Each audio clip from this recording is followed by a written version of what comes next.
Westminster Abbey, the 29th of April, 2011. A woman in a coat of pale powder blue walks the length of the nave and takes her place a few feet from the throne of England, and somewhere across the world, an estimated 2 billion people are watching her do it. The cameras find her inside the first minute, because the cameras have been briefed on exactly who she is. She is the mother of the bride.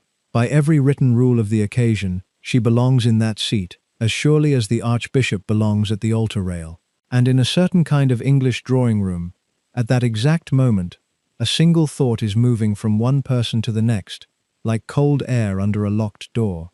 She should not be here. No one is going to say it aloud. That was never how these people worked. They had been raised on the principle that stating a thing openly is itself a small act of bad taste, and so the disapproval traveled the way it always traveled among them, in a raised eyebrow, in the half-second pause before a compliment, in the way a surname could be repeated back to you until it came out faintly soiled. Middleton. Spoken with the right weight on it, the name could be made to carry a whole argument about who had been born inside the building and who had merely been let in through the front door. Her name was Carole, and a little over half a century before this morning, she had been Carole Goldsmith, a girl from a corner of West London that no one in this abbey would have visited on purpose. Her people were builders and labourers, and behind them, a few generations back, coal miners in the County Durham pits, men who went underground in the dark and came up grey and did it again the next morning for the whole of their lives. She had left school at 16. One of the first real jobs she took was carrying meals and drinks to strangers at 30,000 feet, walking the aisle of an aircraft in a uniform, being pleasant to passengers who would forget her face before they had collected their luggage. And now her daughter was marrying the man who would one day be crowned king, and the granddaughter of pitmen was sitting inside the oldest ceremonial room the English monarchy owns, while the descendants of dukes watched her from the corners of their eyes and worked out, in private, how on earth this had been allowed to happen. This is the story of how it happened. It is also the story of the people who spent the better part of a decade making sure it very nearly did not, and of the strange, muted defeat they were handed when it did anyway. The idea that hangs over the whole affair, the idea that the palace never really wanted her, that she was endured rather than welcomed, that she was the guest the old families would have struck off the list if the list had ever been theirs to write, is not a fantasy. There were people close to that wedding who would have been a great deal happier if the Middletons had stayed in Berkshire and sent their good wishes by post. But that is only one layer of the truth, and underneath it sits a second layer that turns the whole thing on its head, because the woman they did not want turned out to be the single person in the entire cast that the family could not do without. Both things were true on the same morning. Only one of them would still matter a decade later. To see what was actually being done to her, you have to know something about the way the English upper class fights, which is almost never in the open. Loud contempt is vulgar, and vulgarity is itself a mark of low origin. So the aristocracy long ago perfected a form of disdain so refined that a person could be taken apart completely without a single rude word being spoken over the teacups. It runs on signals. It runs on the words you pick and the ones you avoid, on 1,000 tiny tells that mean nothing to an outsider and everything to the people raised to read them. And it was through that code, rather than through anything so crude as an insult, that a section of William's world set about establishing, over years, that the Middletons were not, and could not become, quite the thing. There is even a name for the part of the code that lives in language. In the 1950s, the writer Nancy Mitford, drawing on work by a linguist called Alan Ross, laid out the difference between what they called you speech, you for upper class, and non-you speech, the speech of everyone scrambling below. The categories she published as a half-joke have proved almost immortal, because the English never really stopped using them to sort one another on contact. You do not say toilet. The correct word is lavatory, or loo, and the word toilet marks you on the spot. You do not say pardon when you have not heard something. You say what, or sorry, because pardon is the tell of the striving lower middle class. Lunch is at midday, and never dinner, because dinner at midday belongs to the working man. You do not offer a stranger a pleased to meet you, which is fatal. You say how do you do, which is not a question, and to which the only permitted reply is to say how do you do straight back. None of it makes the smallest logical sense, and that is the entire genius of it. An arbitrary code can only be learned by being born into it. It is a password with no written copy, and the whole function of a password is to keep the wrong people out. Carole Middleton, through no fault of her own, said some of the words the wrong way. Her mother had trained her in presentation from the cradle, and the training was very good. But no course of elocution ever invented can fully sand away the place you started from, if the people examining you are listening hard enough and want badly enough to find the seam. She was reported, over the years, to have used the marked words. And in the winter of 2006, at the Grand Parade, where the man her daughter was seeing passed out as an army officer in front of the Queen, Carole was photographed doing something that a certain kind of observer treated as a full confession. She was chewing gum. That was the whole event. A woman chewed gum at a parade. But to the people who were looking for it, the gum was not a small lapse. It was proof, evidence that the family could be dressed for the occasion, and still could not be trusted to inhabit it, that the polish stopped at the skin. A duchess who chewed gum at that parade would have been an amusing eccentric. Carole chewed gum and became a cautionary tale. The set around William had a joke about the family, and the joke is the code distilled to its purest form. They said the Middletons were daughters to manor born. Said aloud, it is a pun, a nasty little one, and it takes a second to land, so let it. The phrase to the manor born means bred to privilege, born already knowing the manners, the real article. Bent into doors to manor born, it becomes a crack about automatic doors, the kind that hiss open when you approach them in a supermarket, the sort of shop where a person might buy the cheap party plates that had made the Middletons their money. The entire sneer is folded into a single homophone. It says the money is new, it says the money smells of trade, it says these people slid up to the manor rather than being born inside it, and it manages to say all of that while sounding, to anyone not in on it, like nothing at all. There was an older four-letter acronym, some of that world liked too, deployed with a smile about people who had almost, but not entirely, arrived. This was the register of the attack on Carole Middleton. No shouting, no confrontation a person could point to and object. Only the endless, deniable drawing-room labor of making a family understand, through 100 small signals a week, that it was being permitted rather than accepted, and could have the permission withdrawn at any time. Here is the part that the people telling the joke could not afford to notice, because noticing it would have meant looking honestly at themselves. Almost none of them had ever worked a day in their lives. That is the whole thing in a sentence. The families who looked down on Carole Middleton had, in the main, done nothing whatever to earn their position, except be born into it. And the woman they were sneering at had built something real with her own two hands out of nothing at all. She had taken an ordinary observation, that a parent throwing a 5-year-old's birthday party would happily pay for the plates and the streamers and the little bags of toys if only someone would gather them into one catalogue, and she had turned it into a company that made her family a fortune.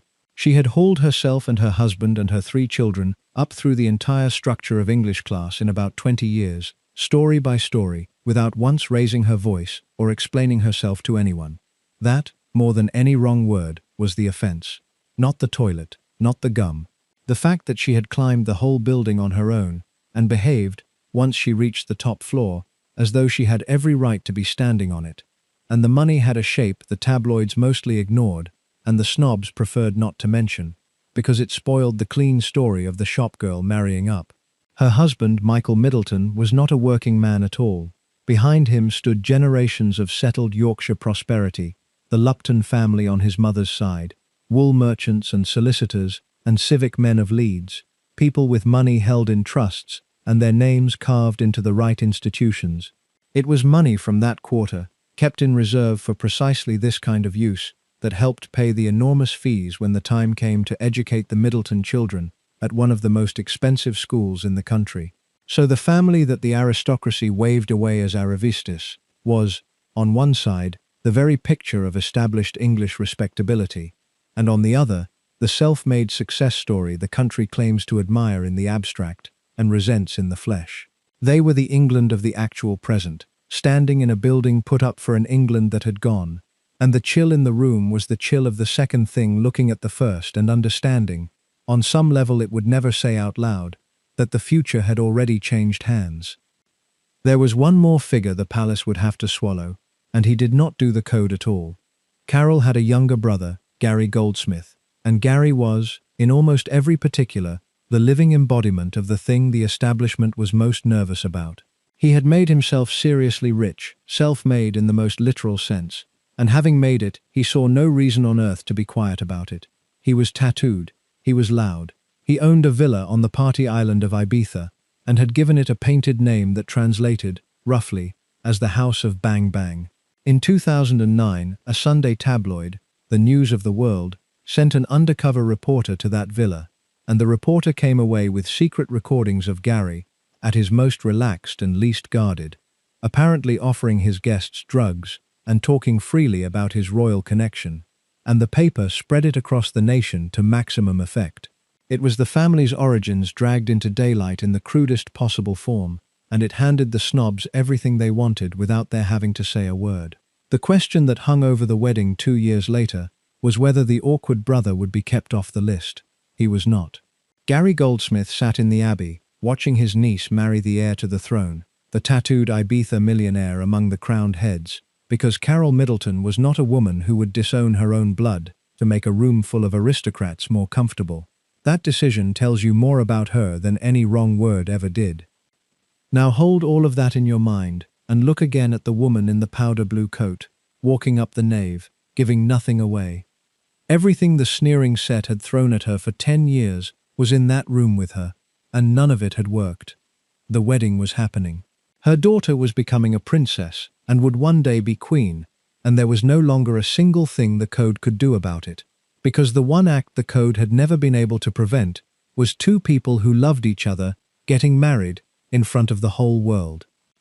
But the story does not end at the altar, and the reason it does not is the reason this whole account exists, because there was a ghost in that abbey, and everyone in it knew her name. 30 years earlier the family had done this before. They had taken a shy young Englishwoman, stood her at the center of exactly this kind of wedding, in front of exactly these cameras, and then watched, or failed to watch, as the coldness of the man she married, and the indifference of the institution around her, wore her down in public until she came apart, and she died in a road tunnel in Paris, with the whole world looking on. Her name was Diana, and she was not a nobody who had married up. She had been an earl's daughter, an aristocrat by birth, raised inside the very world the Middletons had spent a century approaching, and her blood had not saved her, because the thing that destroyed Diana was never a shortage of breeding. It was isolation. She had gone into the machine young and alone, surrounded by a court that treated her as a problem to be managed, cut off from any family solid enough to hold her together, and the machine did to her what such machines do. Now the second young woman was walking toward the same position, and on her finger, catching the abbey light, was a deep blue sapphire, ringed with diamonds. It was not a new ring, it had been Diana's own engagement ring, and William had chosen to place it on the hand of the woman he was marrying, so that his mother, as he put it, would not be left out of the great day of his life. Sit for a moment with what that ring meant, because the whole story is folded inside it. The ring of the first outsider, the one the family had failed to protect, was now on the hand of a second outsider, the great-granddaughter of coal miners, a girl a section of the aristocracy had spent a decade deciding was not good enough. On the surface, the two women had almost nothing in common. Underneath, they were the same figure exactly, the young Englishwoman brought in to marry the future king and stand at the center of the machine, and the ring passing from the dead one to the living one was, without anyone framing it so, a question. The first outsider had not survived, would the second? The answer, and the argument this whole story is going to make, is that the difference between the two women was not blood, or luck, or the temperament of the men they married. The difference was the woman in the powder blue coat. Diana had faced the institution essentially alone. Kate faced it with an intact, close, formidably capable family at her back, and at the head of that family was a mother who had spent her entire life learning exactly how to defend the people she loved against a hostile establishment that thought them beneath it. The thing the snobs had mocked for 10 years, the Middleton closeness, the mother who was always there, the family that stuck together and would not be shamed apart, was the precise thing the first outsider had died for want of. The woman the palace never wanted had brought the palace the one thing it had been unable to provide the last time, and it would take the hardest years of all, still to come, to show how completely right she had been to build it.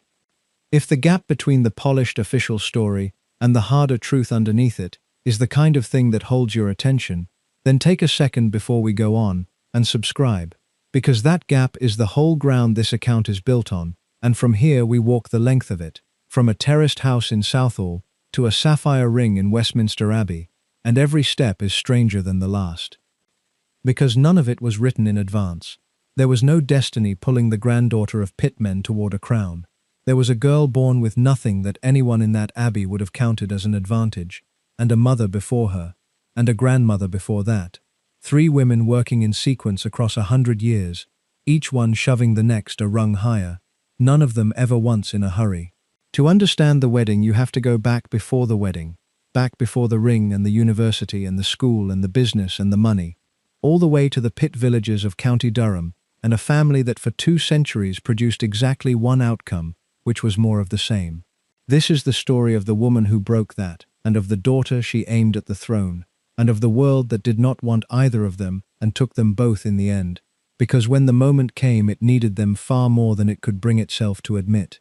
It begins, as these things so often do, with a marriage, an aeroplane, and a young woman who had already worked out the fastest route upward in England, which is to make yourself so useful to the people above you that they forget they were ever meant to look down. Start with Dorothy, because nothing that follows makes sense without her. She was Carole's mother, born Dorothy Harrison, and she came out of the Harrison line, the pit people of County Durham, into a life that offered a working-class girl of her generation almost nothing in the way of a future, and a great deal in the way of limits. What she had instead was an idea, and she held it with a stubbornness that would echo down 3 generations of her family. The class you were born into in England, Dorothy had decided, was a starting position and not a life sentence. A person with enough nerve, enough patience, and enough attention to the small giveaway details could climb out of it, provided she was willing to work without stopping and never once let herself be caught wanting it too plainly. That last part was the whole secret. Wanting it openly was the mistake that gave everything away. Dorothy understood that before her daughter was born, and she pressed the understanding into Carole from the earliest age. She married Ronald Goldsmith, a builder and labourer, a working man with no pretensions and no capital, and the 2 of them made their home in Southall, in West London, in housing that came with no illusions attached. This was post-war England with the ration books barely put away. It was respectable, and it was poor, and there was no confusion in anyone's mind, least of all Dorothy's, about which side of the great invisible English line the Goldsmiths lived on. Carole Elizabeth Goldsmith was born into that house in the January of 1955, and from the beginning she was her mother's project as much as her mother's child. Dorothy had firm views about how a girl spoke, how she carried herself, what she might one day be taken for if she got the details exactly right, and those views became the weather of Carole's childhood. There were corrections at the kitchen table. There was attention to the words. The people who mocked Carole Middleton half a century later, imagining a woman who had blundered upward by luck and a good marriage, never learned this, because it ruined the picture they preferred. What had actually happened was that Carole had been trained almost from birth in the single most useful skill available to an ambitious English person of modest origin, the skill of appearing to belong somewhere you do not yet belong. She learned it as a girl. She would spend the rest of her life refining it, and one spring morning she would perform it in front of 2 billion people without dropping a stitch. She left school at 16, which was ordinary for a girl of her background and her moment, and for a while, the story of Carole Goldsmith reads exactly like the story of 1,000 other bright girls in the London suburbs of the early 1970s. A story with a low ceiling and no clear way through it. She took the jobs that were open to her. Then, in 1974, she was hired by British Airways, and the aeroplanes changed the shape of what was possible. It is easy to underrate what that job meant then, because the role has lost its shine in the years since, and it did not mean the same thing at the time. To be an air hostess in the middle of the 1970s was to hold one of the very few positions available to a woman without money that could physically lift her out of the world she had been born into and set her down, for hours at a time, inside a different one. The people who flew in that decade were people with reasons to cross the world, money and business behind them, and Carole spent her working hours moving among them. She watched how they behaved. She learned what they ordered, how they spoke to the staff serving them, what separated the ones who were the real thing from the ones who were only performing it, a distinction she would prove unusually sharp at reading for the rest of her life. The uniform gave her nearness without membership. She was inside the cabin and not of it, close enough to study the manners of a class she had not been born into, and to file away every observation for later use. When people sneered, decades on, that Kate's mother had once pushed a drinks trolley for a living, they meant it to end the argument. It was the start of her real education, and she paid attention in a way none of them ever guessed. It was through the airline that she met Michael Middleton, and here the tidy tale of the shop girl marrying up runs into a complication the tabloids flattened and the snobs found convenient to ignore. Michael was not a working man. He came from Leeds, from a family that had been comfortable and in places prosperous for generations.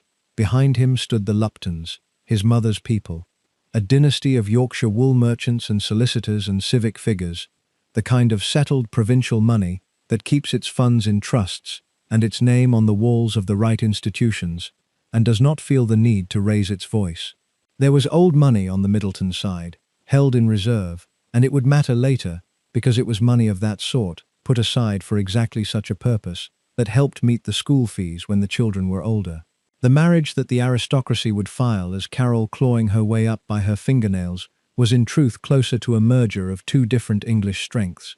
Carole brought the drive and the eye and the appetite for work. Michael brought ballast and settled respectability, and a surname with no smell of the pit on it. The Yorkshire money behind Michael deserves a closer look, because it demolishes the story the snobs told about the Middletons, and almost no one who sneered at the family ever bothered to learn it. Behind Michael stood the Luptons of Leeds, his mother's people, and the Luptons were not modest. They were a distinguished and wealthy Victorian and Edwardian dynasty, wool merchants and solicitors and civic leaders who had helped build the industrial North and had grown prosperous doing it. They were philanthropists and public men, involved in the founding and funding of institutions, the kind of established provincial family whose name meant something in its city and whose money was old enough to be respectable and settled enough to be invisible. This was not new money with a smell of trade on it. This was several generations of accumulated Yorkshire prosperity, held in the discreet way that established wealth is always held, and it sat in Michael Middleton's background like ballast in the hold of a ship. The family had paid a heavy price in the Great War, as so many families of that class did, losing sons to the trenches, and the losses are recorded in the way such things are recorded among people of standing, in memorials, and in the histories of the institutions they supported. That is the mark of an established family, not a striving one, that its griefs are written into the civic record, and its name is carved on the walls of the places it helped to build. The Luptons were woven into the fabric of their city in exactly the way the aristocracy claimed the Middletons could never be woven into anything. And the irony of that is worth sitting with, because it means the family the grand set dismissed as arriviste carried, on one side, precisely the kind of deep-rooted established respectability the grand set most respected, and simply did not advertise it. And the old Lupton money did something concrete generations later, because it was funds from that side of the family, held in trust in the way established wealth so often is, that reportedly helped meet the enormous cost of educating the Middleton children at Marlborough.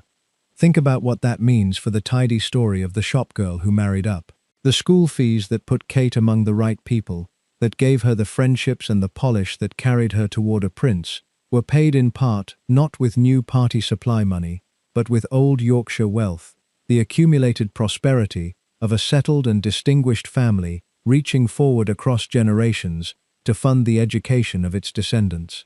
The Middletons were not, in other words, a family that had appeared from nowhere with a suitcase of new cash. They were a blend, and the blend is the thing the snobs could not see because it did not fit the caricature.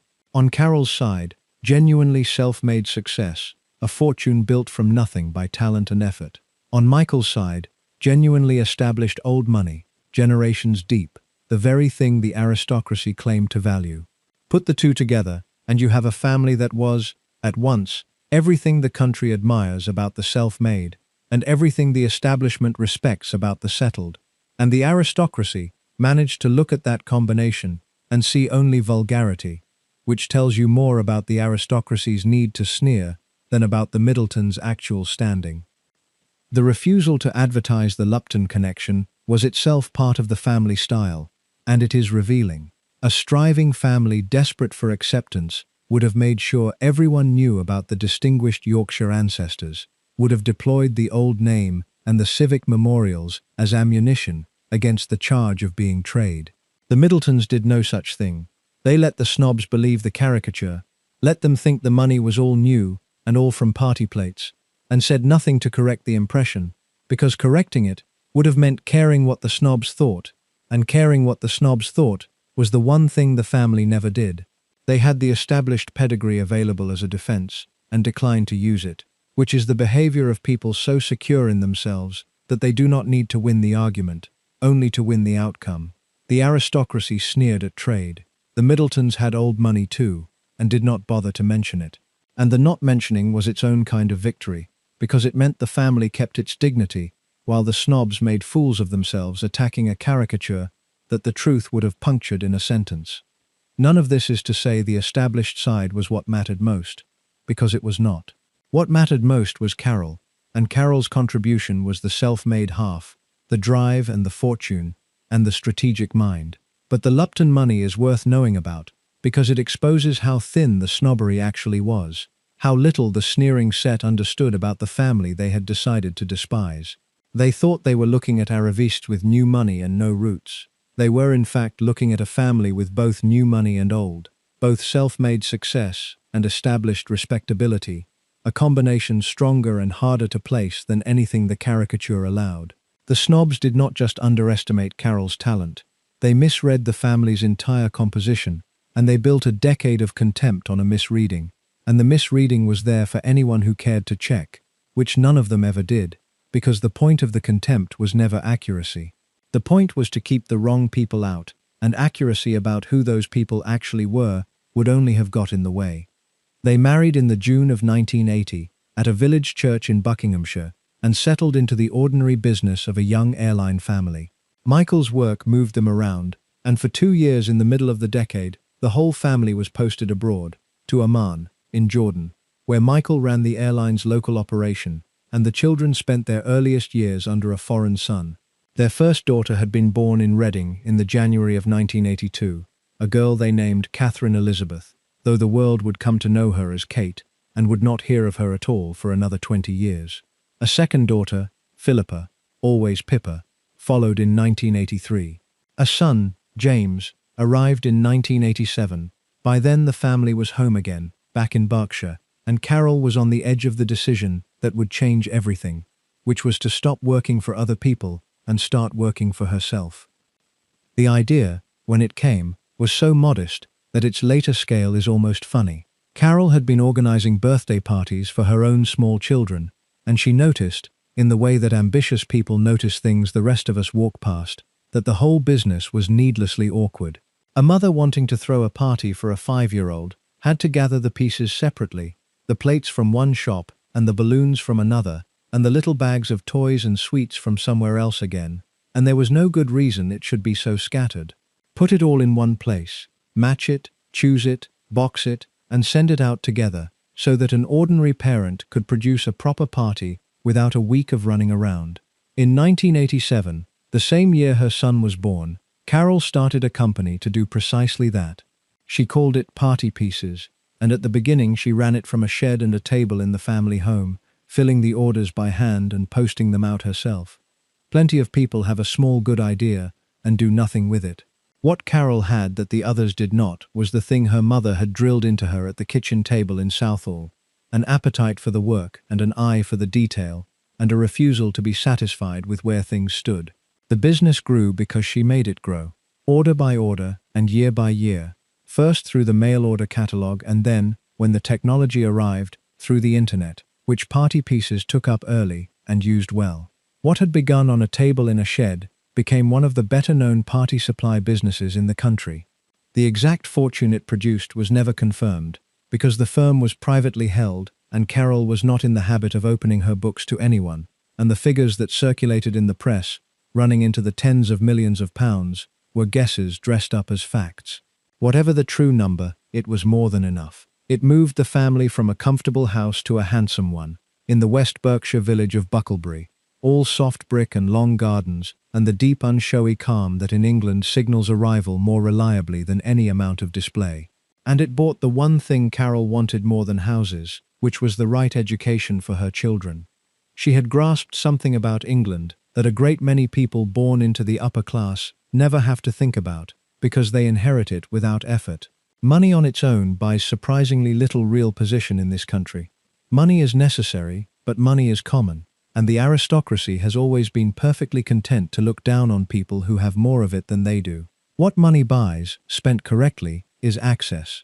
It buys the school, and the school buys the friendships, and the friendships buy the invitations, and the invitations, given a generation to work, buy the only thing that finally counts, which is belonging.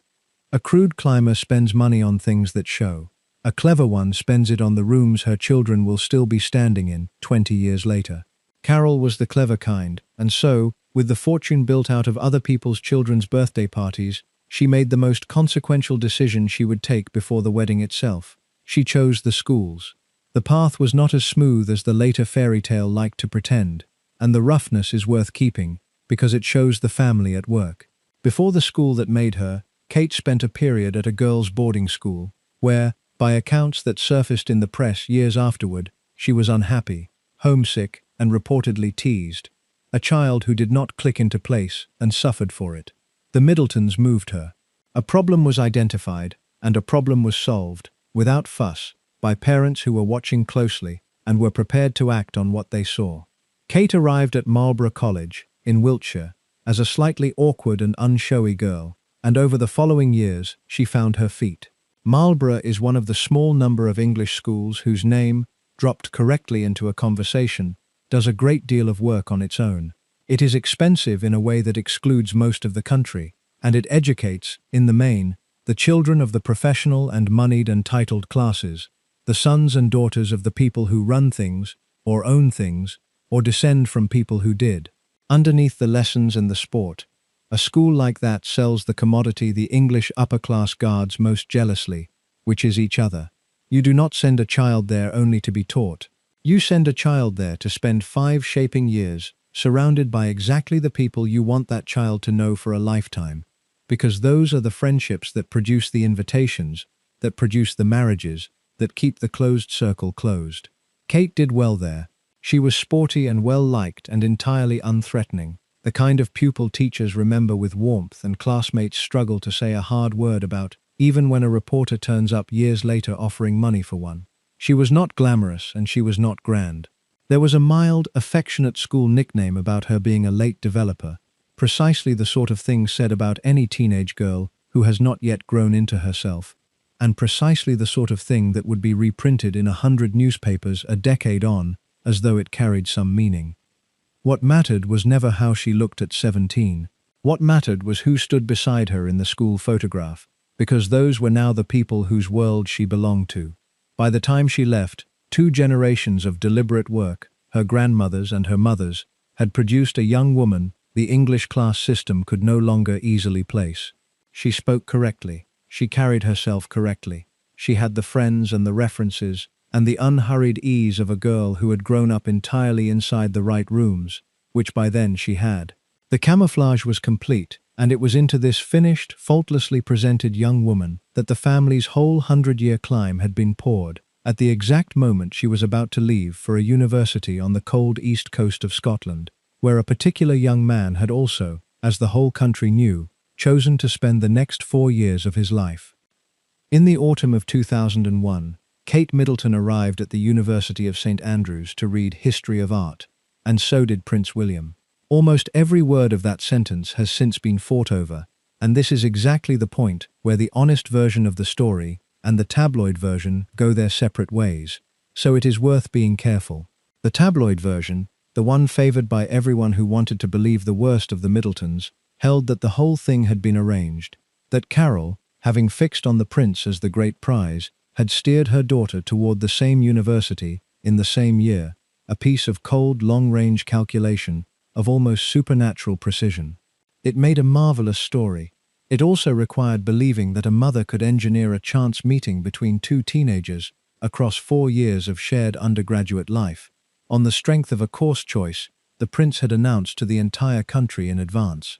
The truth is narrower and stranger than the legend. William had chosen St. Andrews, and the choice was public, and when a future king says where he is going to university, a good number of young women abruptly discover an interest in the same institution. Applications from female students to St. Andrews rose that year in a way everyone noticed, and no one could quite explain away. Kate had taken a gap year, spending part of it studying in Florence, and part of it on an expedition in Chile, and William had taken one too, and so the pair of them landed in the same first-year cohort rather than a year apart. Whether the family's antennae were tuned to any of this, whether the timing was accident or instinct or something between the two, cannot be established and never will be, because the only people who know are not telling and would have every reason to shade the answer if they did. The opportunity was there for anyone paying attention, and the Middletons were people who paid attention. Past that, the honest position is that we do not know, and the people who say they do are guessing. What happened once the two of them arrived is on firmer ground, because it happened in front of other students. Kate and William were placed in the same hall of residence, the one the students call Sally's, and they became friends before they became anything else, which matters more than it looks. They moved in the same loose group, ate at the same long tables, fell into the easy nearness of first-year life. There was no thunderbolt, or if there was, it did not strike where anyone could see it. What there was instead was the slow, ordinary business of two young people working out over months that they liked each other rather more than either had planned to. The moment the story usually fixes on came in the spring of 2002 at a student charity fashion show where Kate walked a makeshift runway in a sheer dress that has since been discussed at a length wildly out of proportion to the amount of fabric involved, and where William, watching from the front row, is said to have looked at his friend and registered something he had not quite seen before. Whether it happened exactly like that, or whether 10,000 retellings have polished it smooth, hardly matters now.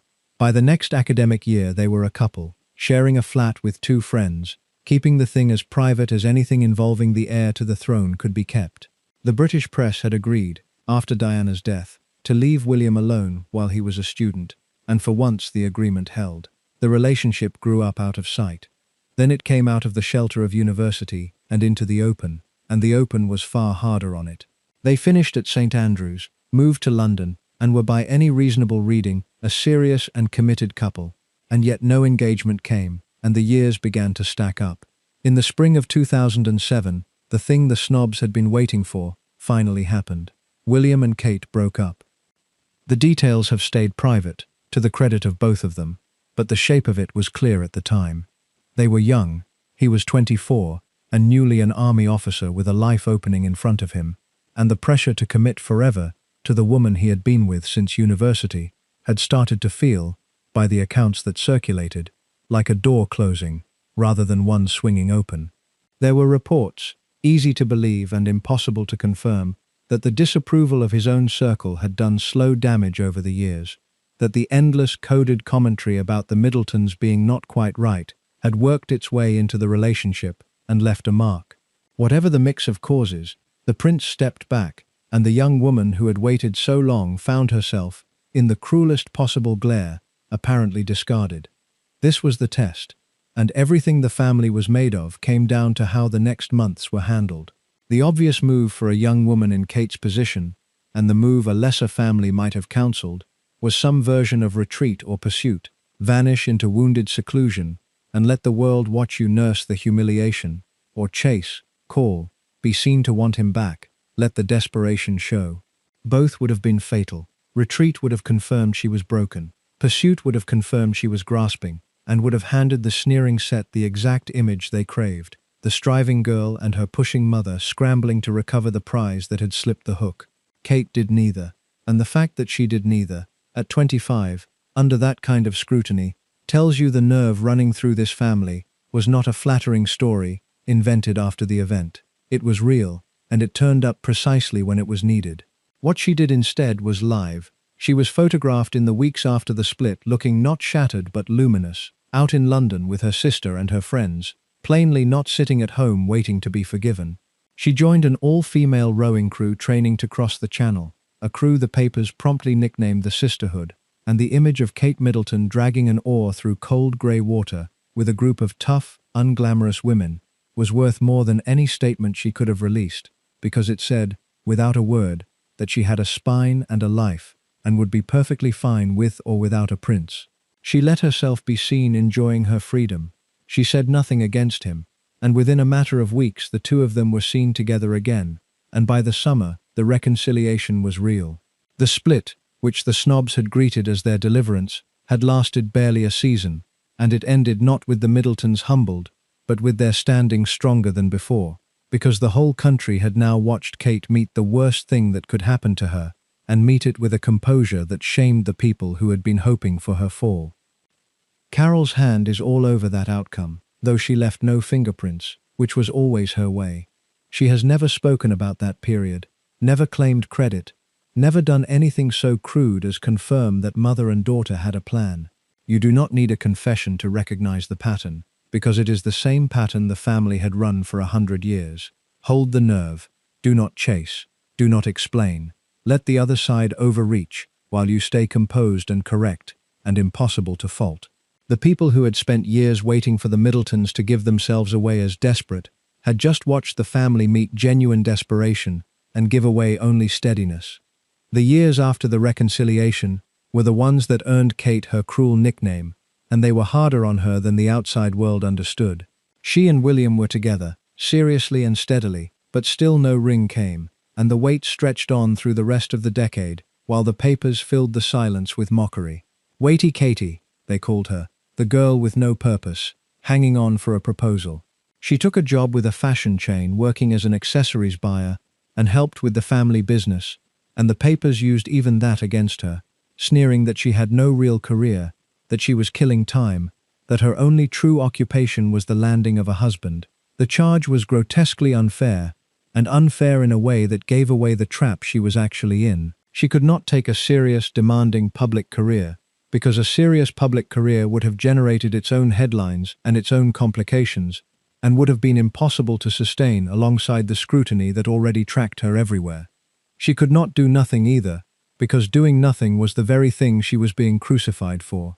No move existed that the press would not punish. She was a young woman being asked to build a fully realized independent life, while also remaining permanently on call for a relationship she was not allowed to so much as discuss, and being mocked, daily, for failing to square a circle that could not be squared. While Kate absorbed the mockery, the family took a harder blow from an unexpected direction, and it came through Carole's own brother. Gary Goldsmith had made himself a fortune in recruitment and technology, self-made in the most literal sense, and having made it, he lived exactly as loudly as the Middletons lived discreetly. He was tattooed and unfiltered, and fond of a party, and he owned a villa on the island of Ibiza that he had named, in painted letters for anyone to read, with a phrase that translated roughly as, the House of Bang Bang. In 2009, the News of the World sent an undercover reporter to that villa, posing as an ordinary guest, and the reporter left with secret recordings of Gary, at his most relaxed and least careful, appearing to offer his visitors cocaine and talking with cheerful indiscretion about his royal connection. The paper ran it large. For the Middletons, it was a nightmare aimed at the exact spot they were most exposed, because it dragged their origins into daylight in the crudest possible form. The flashy uncle, and the drugs, and the swagger, and the working-class boy made good, who could not be relied on to behave. The snobs did not have to lift a finger. A national newspaper had said it all for them, in headlines. The question that hung over the family in the run-up to the wedding, once it came, was whether Gary would be left off the list, and the pressure to leave him off must have been enormous, spoken or not. He was a fresh public embarrassment, precisely the kind of relative the palace machinery would have found a dozen reasons to keep discreetly out of view. Cutting him loose would have been the easy thing, the safe thing, the thing a family desperate for acceptance might well have done to smooth its own path. They did not do it. Gary Goldsmith was at the wedding, in the Abbey, watching his niece marry the future king, and the decision to have him there says more about who Carole Middleton actually was than a decade of coded contempt about toilets and gum. She was not a woman who would disown her own family to buy her way into a grander one. The camouflage was a survival skill, worn against a hostile world, but it had a flaw under it, and the flaw was loyalty. She had come up out of that world, her brother was still standing in it, and she would not pretend he did not exist to make a room full of aristocrats more comfortable. When the choice came, at the very summit of everything she had built, between her origins and her ambitions, she refused to choose, and took the whole family up with her. The wait ended in the autumn of 2010, on a holiday in Kenya, beside a remote lake in the shadow of a mountain, where William asked Kate to marry him, and Kate said yes. They kept it to themselves for a few weeks, the way they had kept everything to themselves for years, and then, in the middle of November, the engagement was announced, and the woman the press had spent years calling Waity Katie stopped waiting. There was a ring, and the ring turned the moment into something larger than one couple's happiness, because it was not new. William had proposed with the deep blue sapphire that had belonged to his mother, Diana's own engagement ring, and when they were asked about it, he explained the choice in terms that went straight to what he carried. It was his way, he said, of making sure his mother did not miss the day, of keeping her present at the great moment of his life. The ring of the first outsider, the aristocrat the family had failed to protect, now sat on the hand of the second, the great-granddaughter of Durham miners, and the passing of it from one to the other set the whole story humming with a meaning that no one on the wedding program had put there on purpose. If you have come this far, and the space between the story a family tells about itself and the truth underneath it is holding your attention, then take a second now to subscribe, because the wedding itself, and everything that came after it, is where this story finally shows you what it was really about, and I would like you here for the rest of it. The announcement changed the terms of everything overnight. For years, the Middletons had lived in a kind of limbo, near the royal family but not of it, tolerated in the antechamber, endlessly assessed. The engagement settled the matter by force. Kate was going to be a princess, and one day a queen, which meant her family was going to be, permanently, part of the story of the British monarchy, and there was nothing the sneering set could do about it any longer. The code had failed. All the muttering about wrong words and chewing gum and doors that slide open, all the glossy cruelty about climbing plants, all the years of deniable disdain, had achieved precisely nothing, because the one thing the code could never do was stop two people who loved each other from marrying. The aristocracy's whole weapon system was built to keep the wrong people out of rooms. It had no answer at all to the wrong people being welcomed in through the front door by the future king himself. A royal wedding is not really a wedding. It is a piece of national theatre that happens to contain a marriage, a staged assertion of who the monarchy is and what it wants the country to feel, and every element of it, down to the placement of a single guest, is chosen with the knowledge that the whole world is going to read the arrangement for meaning. Nothing is casual, nothing is left to chance. And into this most controlled of all possible events, in the spring of 2011, walked a family that a large part of the establishment had spent a decade regarding as interlopers, and they walked in not at the edges, but close to the center, because the bride was theirs, and there is no protocol on earth that can hide the mother of the bride. The planning tells you something before the day even begins. By the accounts that emerged afterward, the Middletons were more involved in this wedding than the family of a commoner bride would traditionally have been, more present in the decisions, and there were reports that they contributed to the considerable costs, which, if true, was a statement in itself. A family that had built its own fortune declining to stand at its own daughter's wedding as merely grateful guests. This was Carole, operating in the arena she knew best, the arena of detail and presentation, and getting things exactly right, and it must have been, for a woman who had spent her whole life managing appearances against a hostile audience, both the great opportunity and the great danger of her life. Every choice would be examined. Every misstep would be seized on and magnified and used by the people who had never wanted her there as proof that she had never belonged. She had one chance, in front of the largest audience she would ever face, to answer 10 years of coded contempt, and the only acceptable answer was perfection.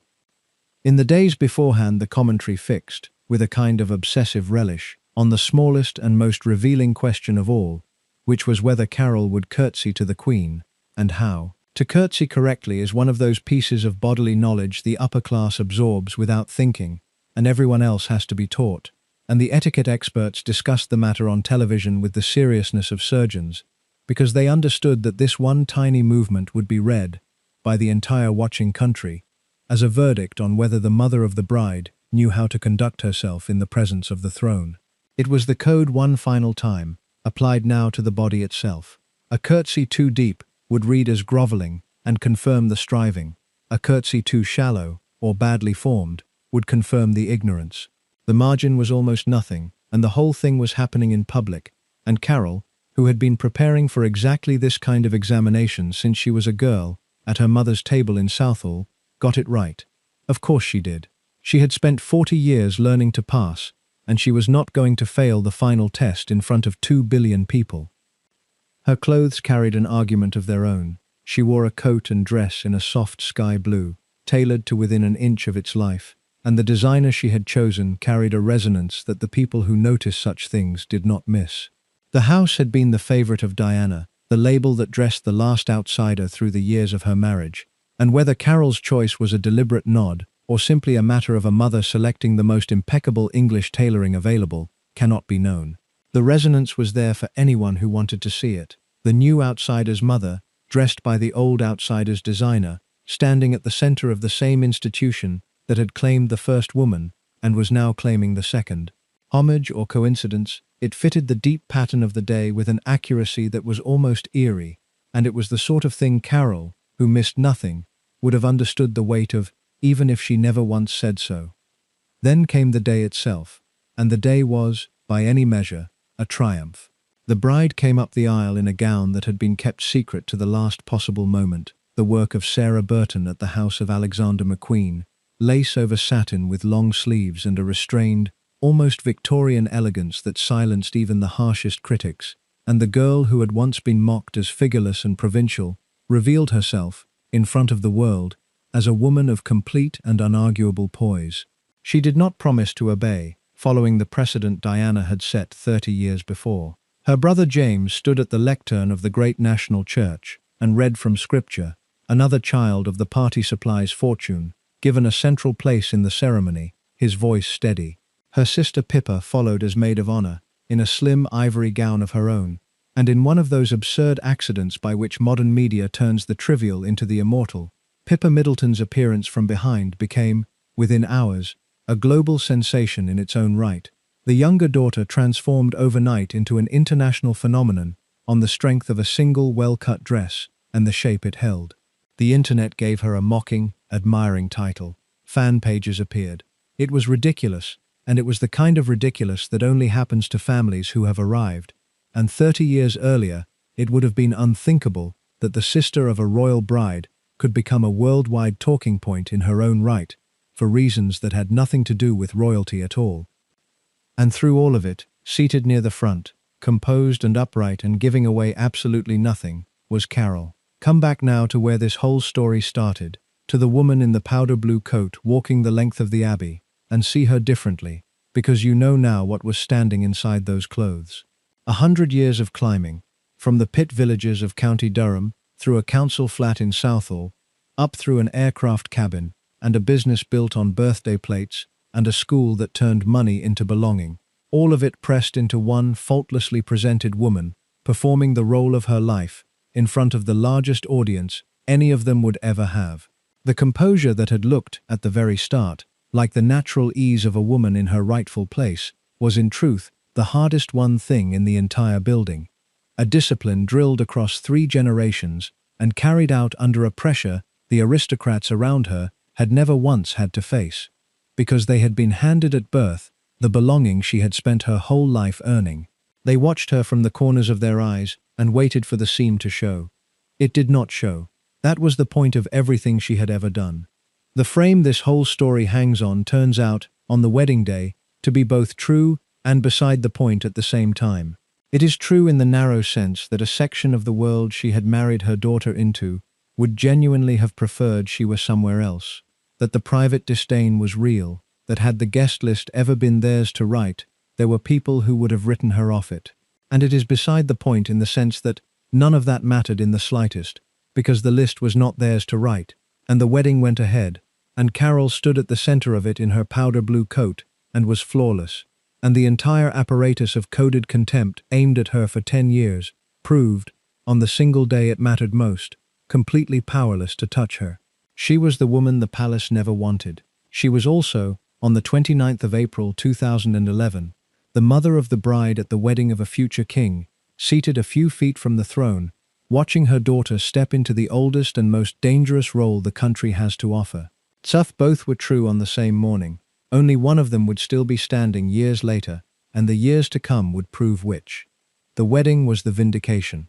What came afterward was the achievement, and it is the part of the story that matters most, because it is the part that showed what Carole Middleton had actually been building all those years, underneath the ambition the snobs could see and dismiss. She had not been maneuvering her daughter toward a crown for the sake of the crown. She had been assembling, plank by plank across 3 generations, the one thing that might let her daughter survive wearing it.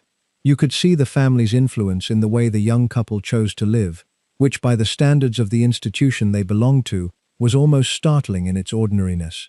In the first years of the marriage, William was a working search and rescue pilot, flying rescue missions out of a base on Anglesey, on the wind-scoured coast of North Wales, about as far from the marble corridors of court as it is possible to get and still be in the country.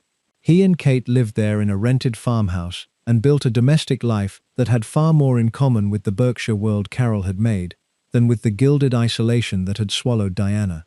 They did their own shopping. They kept the machinery of the palace at arm's length.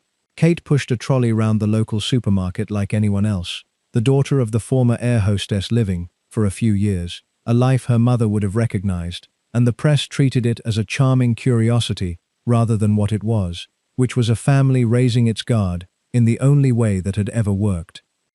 When the children began to arrive, the pattern held, and it became one of the most discussed features of the new royal generation, the degree to which William and Kate were raising their family the Middleton way, rather than the royal way. Their first son, George, was born in the summer of 2013. A daughter, Charlotte, followed in the spring of 2015, and a second son, Louis, in the spring of 2018.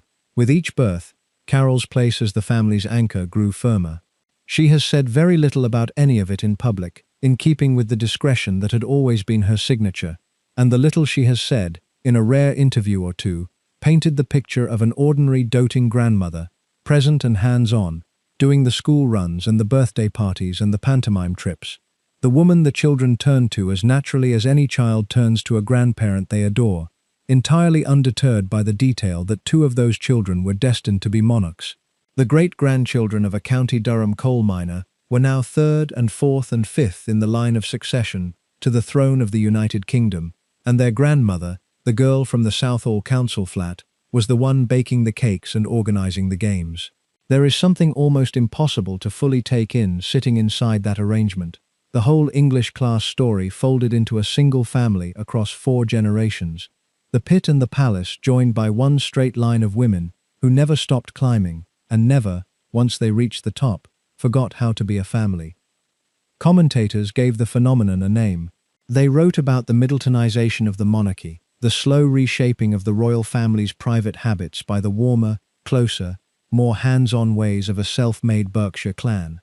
And they were right that it was happening, though most of them treated it as a pleasant human interest angle, rather than what it actually was. It was a survival strategy, authored by a woman who had studied the last catastrophe in forensic detail, and had decided it would not be repeated on her daughter. Every ordinary weekend at Bucklebury, every school run done by a grandmother rather than a member of staff, every unglamorous Sunday lunch cooked in a family kitchen, was a brick in a wall between a young woman and the fate that had destroyed her predecessor. The aristocracy had bloodlines and titles and the accumulated advantage of centuries. What it had not reliably had, as the wreck of Diana's life had made horribly plain, was the ordinary load-bearing strength of a close family that actually functioned under pressure. Carole had built one of those from nothing, and it was worth more, at the moment of maximum strain, than every drop of blue blood in the building. This is the thing the sneering set never understood and never could, because understanding it would have required them to value something they had been raised to overlook. For a decade they had measured the Middletons against the standards of blood and breeding, against the code of who says what and who belongs where, and by those standards, the Middletons would always come up short, because those standards had been rigged from the start to keep exactly such people out. The Middletons were playing a different game, and it was a game the aristocracy had forgotten how to play because it had never needed to. Diana had entered the machine essentially alone, with no family unit solid enough to hold her together against it, and the machine had done to her what it does.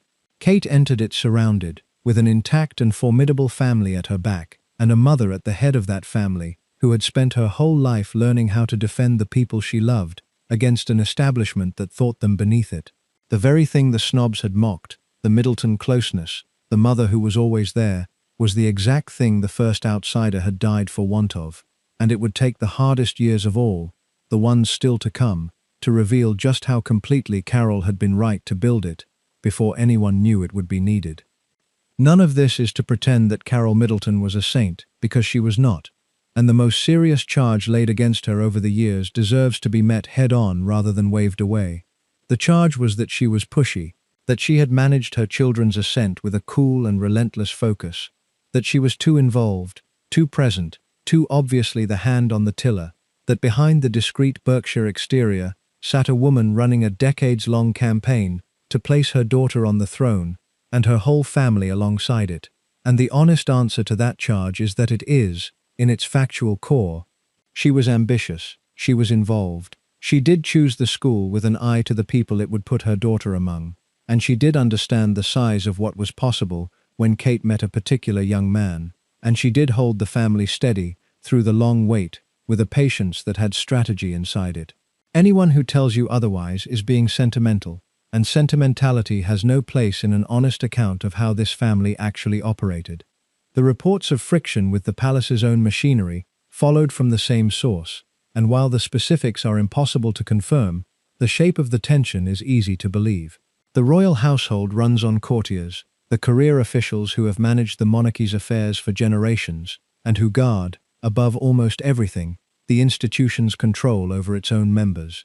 Into that world came a mother who was closer to her married daughter than the machinery was used to, who was present in the family's life in a way that did not fit the traditional pattern of standing respectfully back once a daughter had married in. There were reports over the years of unease among the courtiers about the Middleton influence, of a quiet institutional wariness toward a family that would not keep the customary distance. Whether those reports were accurate in their details cannot be established from the outside. What can be said is that a certain amount of friction between a hands-on mother and an institution built to absorb its brides completely would have been close to inevitable, because the two were pulling in opposite directions. The machinery wanted the bride folded in. The mother wanted her daughter held together, and the events of later years would suggest, more and more strongly, that the mother had the better instinct. Here is where the word pushy has to be examined rather than simply accepted, because the word was never applied evenly. When a mother from Carole Middleton's background works hard to advance her children, watches the details, positions them carefully, and holds firm through difficulty, the word reached for is pushy, with all its overtones of vulgarity and overreach, and knowing one's place and failing to keep it. When a mother from the aristocracy does precisely the same things, the words reached for are devoted, or shrewd, or an excellent manager of the family's interests. The behavior is identical. The judgment flips entirely on the question of who is doing it. Ambition in a duchess is stewardship. The same ambition in the daughter of a Southall builder is presumption. Carole was called pushy, in large part because a working-class woman who succeeds at climbing is required, by the unspoken rules, to be punished for the climbing, even as she completes it, and the punishment takes the form of a vocabulary that grants aristocrats their drive and denies it to everyone else. She was guilty of ambition. She was also guilty of being the wrong sort of person to have it, and it was the second charge, dressed up as the first, that the word pushy was really carrying. And the deeper point the critics kept missing is that the ambition, in a mother from her background, was the most rational response available to her. She had looked clearly at what the institution did to the outsiders it took in. She had watched, as the whole country had, what happened to the last young woman who married into that family without a wall of support behind her. A mother who had seen that, and who was now watching her own daughter walk toward the identical position, would have been negligent to be anything other than fiercely, relentlessly, strategically involved. The snobs saw a social climber grasping for status. What was actually in front of them was a woman who had studied a death and was determined to prevent another one, and who had worked out, correctly, that the only protection the institution could not strip away was a family strong enough to stand between her daughter and the machine. Call that pushy if you like. It kept a young woman alive and whole in a role that had broken stronger people, and there is a case that it is one of the bravest things anyone in this entire story ever did, though heroic was never a word the sneering set would have allowed her. The rest of the family, meanwhile, kept rising. Each of the children carried further into the world the aristocracy had tried to keep them out of. Pippa, who had walked out of the Abbey a maid of honor and into a global fame she had never asked for, made her own way through the years that followed, writing, taking on the odd public project, and eventually marrying James Matthews, a wealthy financier whose family owned a Scottish estate and a title in waiting, which carried the younger Middleton daughter further into the landed world than her sister's royal marriage had, in strict terms of blood, taken Kate. The girl the society magazines had reduced to a climbing plant married, in the end, into precisely the kind of family that had once sneered at hers. James Middleton, the youngest, took a bumpier road, building and rebuilding businesses with mixed fortunes, one of them a novelty company that sent personalized marshmallows through the post, and speaking, later and with real courage, about his own struggles with depression, becoming an unlikely and rather admirable public advocate for mental health in a family that had always kept its inner life locked away. The children of the party supply's fortune were now, variously, the mother of a future king, a fixture of the landed gentry, and a public voice on a subject the establishment had spent centuries pretending did not exist. Dorothy's grandchildren had gone further than Dorothy, at her most ambitious kitchen table moment, could plausibly have dreamed. Through it all, Carole remained what she had always been, present and composed, and giving almost nothing to the outside world, seen at Wimbledon and at the Christmas gatherings, and in the occasional carefully chosen photograph, the grandmother at the center of a family that had, against every prediction, not merely survived contact with the monarchy, but strengthened it. The woman the palace never wanted had become the kind of fixture the palace could no longer imagine doing without, and she had done it the way she had done everything, without raising her voice, without explaining herself, without ever once letting the people who had doubted her see her, acknowledge that they had doubted her at all. The hardest years came late, and they came from two directions at once, and they tested everything the family had built. The first blow landed on the very thing that had started it all. Party pieces. The company Carole had begun at a table in a shed in 1987. The business that had funded the schools and the houses and the whole long climb ran into serious trouble as the 2020s wore on. The market had changed, competition had sharpened, and debts had built up, and in 2023, the company that had made the Middletons collapsed into administration. It was sold on out of administration in a rescue deal, the brand passing to new owners, and by the accounts that followed, there were creditors left owed money they would not fully see again. The engine of the entire ascent had failed. The business that had carried a working-class family up through the whole structure of English class, that had put a girl from Berkshire in the path of a prince and paid for the polish that let her stay there, ended not in a grand sale, but in the quiet machinery of insolvency, a chapter closing with none of the drama of the chapters it had made possible. There is a temptation to read that as a fall, and it is worth resisting, because it mistakes what the business had actually been for. Party pieces had never been the point. It had been the vehicle. Its job had been to carry the family up, and it had done that job completely, and by the time it failed, the thing it had been built to achieve was long finished, and could not be undone by anything that happened to a party supplies company. The daughter was a princess, and the mother of a future king. The grandchildren were in the line of succession. The family was woven permanently into the story of the monarchy. The collapse of the business took money, and it took a certain amount of pride, but it could not reach back and unpick the ascent, because the ascent was no longer held in the company. It was held in the family, and the family was beyond the reach of any creditor. James Middleton, the youngest, had known his own share of business trouble over the years, ventures built and struggled with, and in some cases lost, and he had come through them and spoken openly about the toll, and there was a kind of family resilience on display in all of it, a refusal to be defined by a setback that the aristocracy, cushioned by inherited wealth, had never had to develop and would not have understood. The second blow was far graver, and it fell in 2024, and it is where the whole argument of this story is either true or it is not. That year the family faced serious illness on more than one front, and at the center of it was Kate herself, who underwent major surgery early in the year, and then, in a video message that stopped the country, told the public she had been diagnosed with cancer and was undergoing treatment. It is not the business of this account to go any further into the details than she chose to make public, and the restraint she showed in the way she handled it, the refusal to turn a private ordeal into a spectacle, was of a piece with everything her family had always been.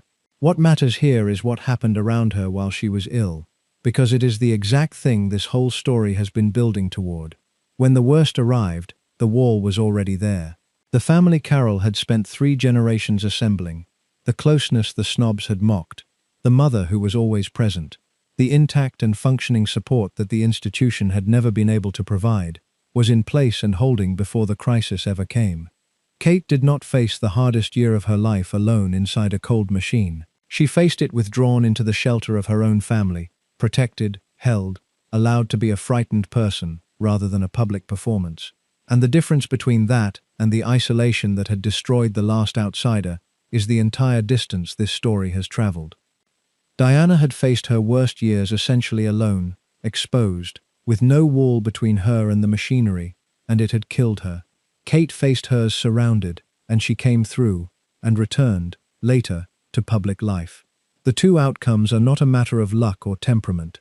They are a matter of what was standing behind each woman when the pressure became unbearable, and what was standing behind the second woman, the thing that had not been there for the first, was the family a former air hostess had built out of nothing, against the disdain of people who thought her beneath them. The woman the palace never wanted turned out to be the reason the palace did not lose a second princess. That is not sentiment. It is the plainest reading of what the years actually showed.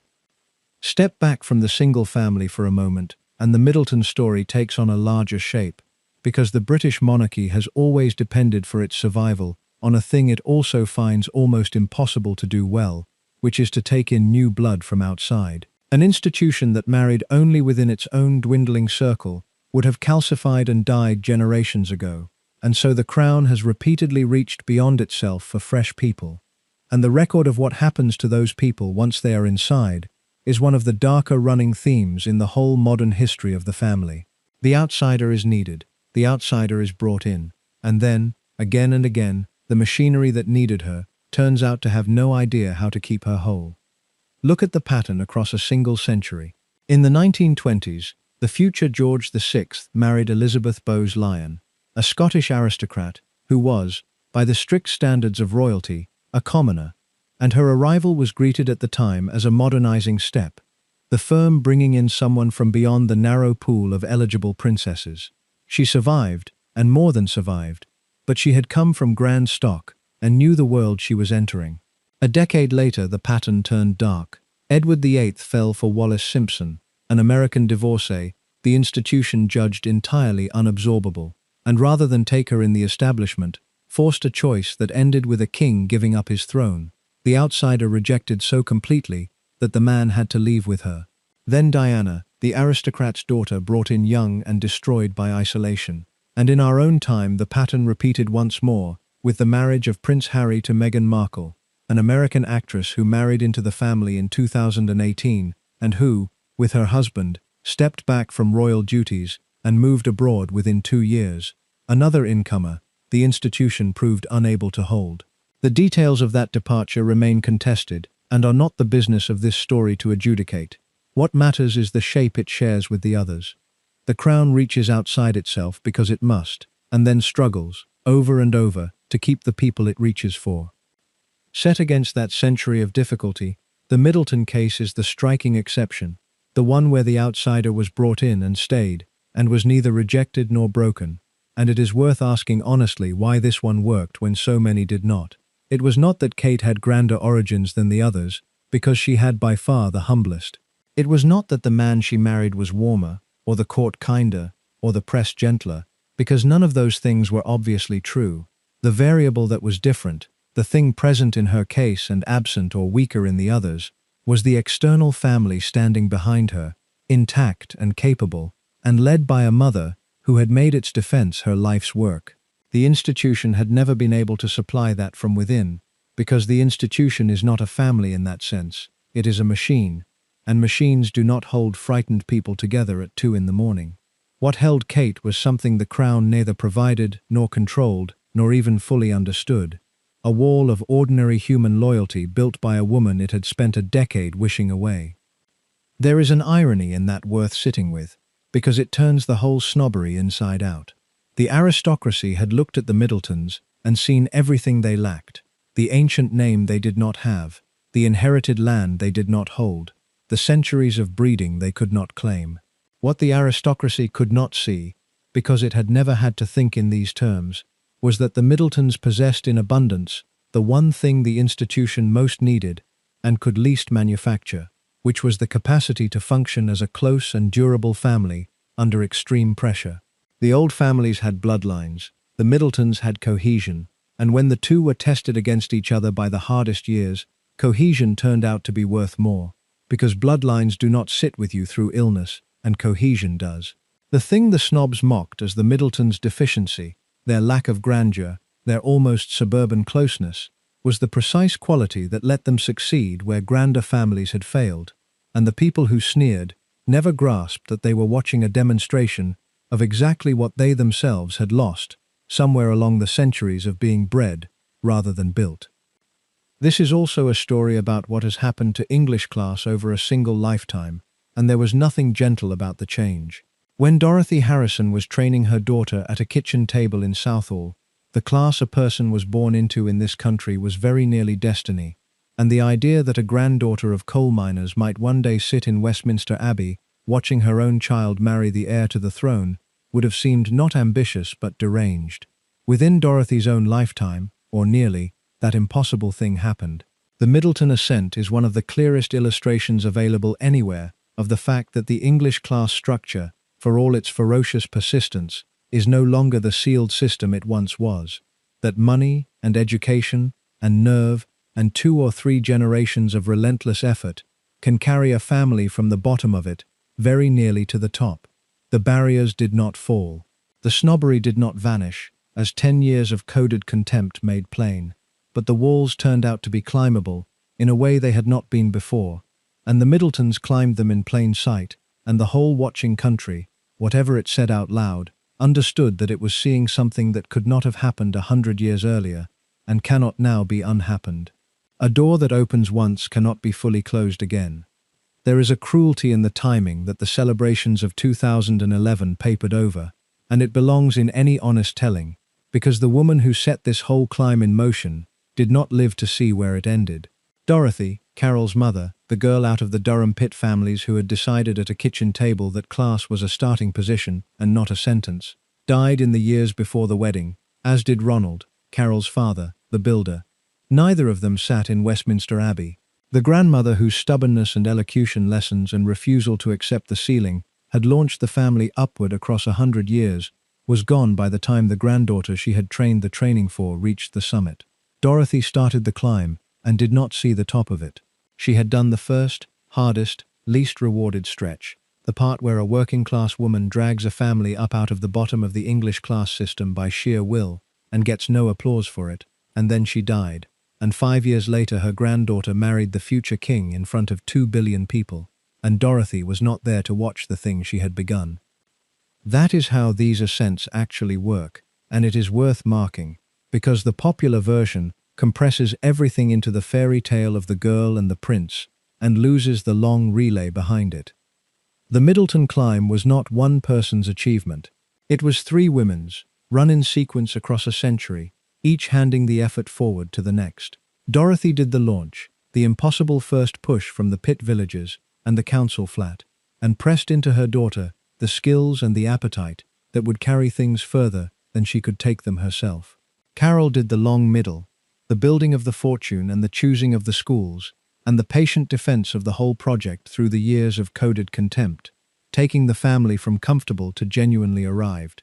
And Kate did the final stretch, the part that finished it, though she did it carrying everything the 2 women before her had put into her, the correct speech and the poise, and the unhurried nerve that had all been shaped for exactly this. When people looked at Kate and saw a natural, a young woman who seemed born to the role. They were seeing the accumulated work of 3 generations, wearing the face of one. There was nothing accidental in the ease.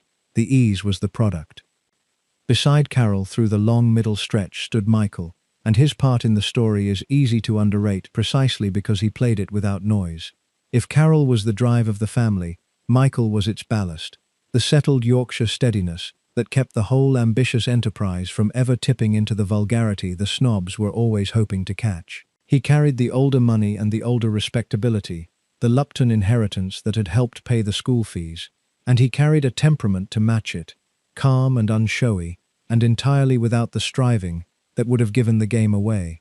A family led only by Carole's ambition might have burned too hot and shown it. A family with Michael's ballast underneath.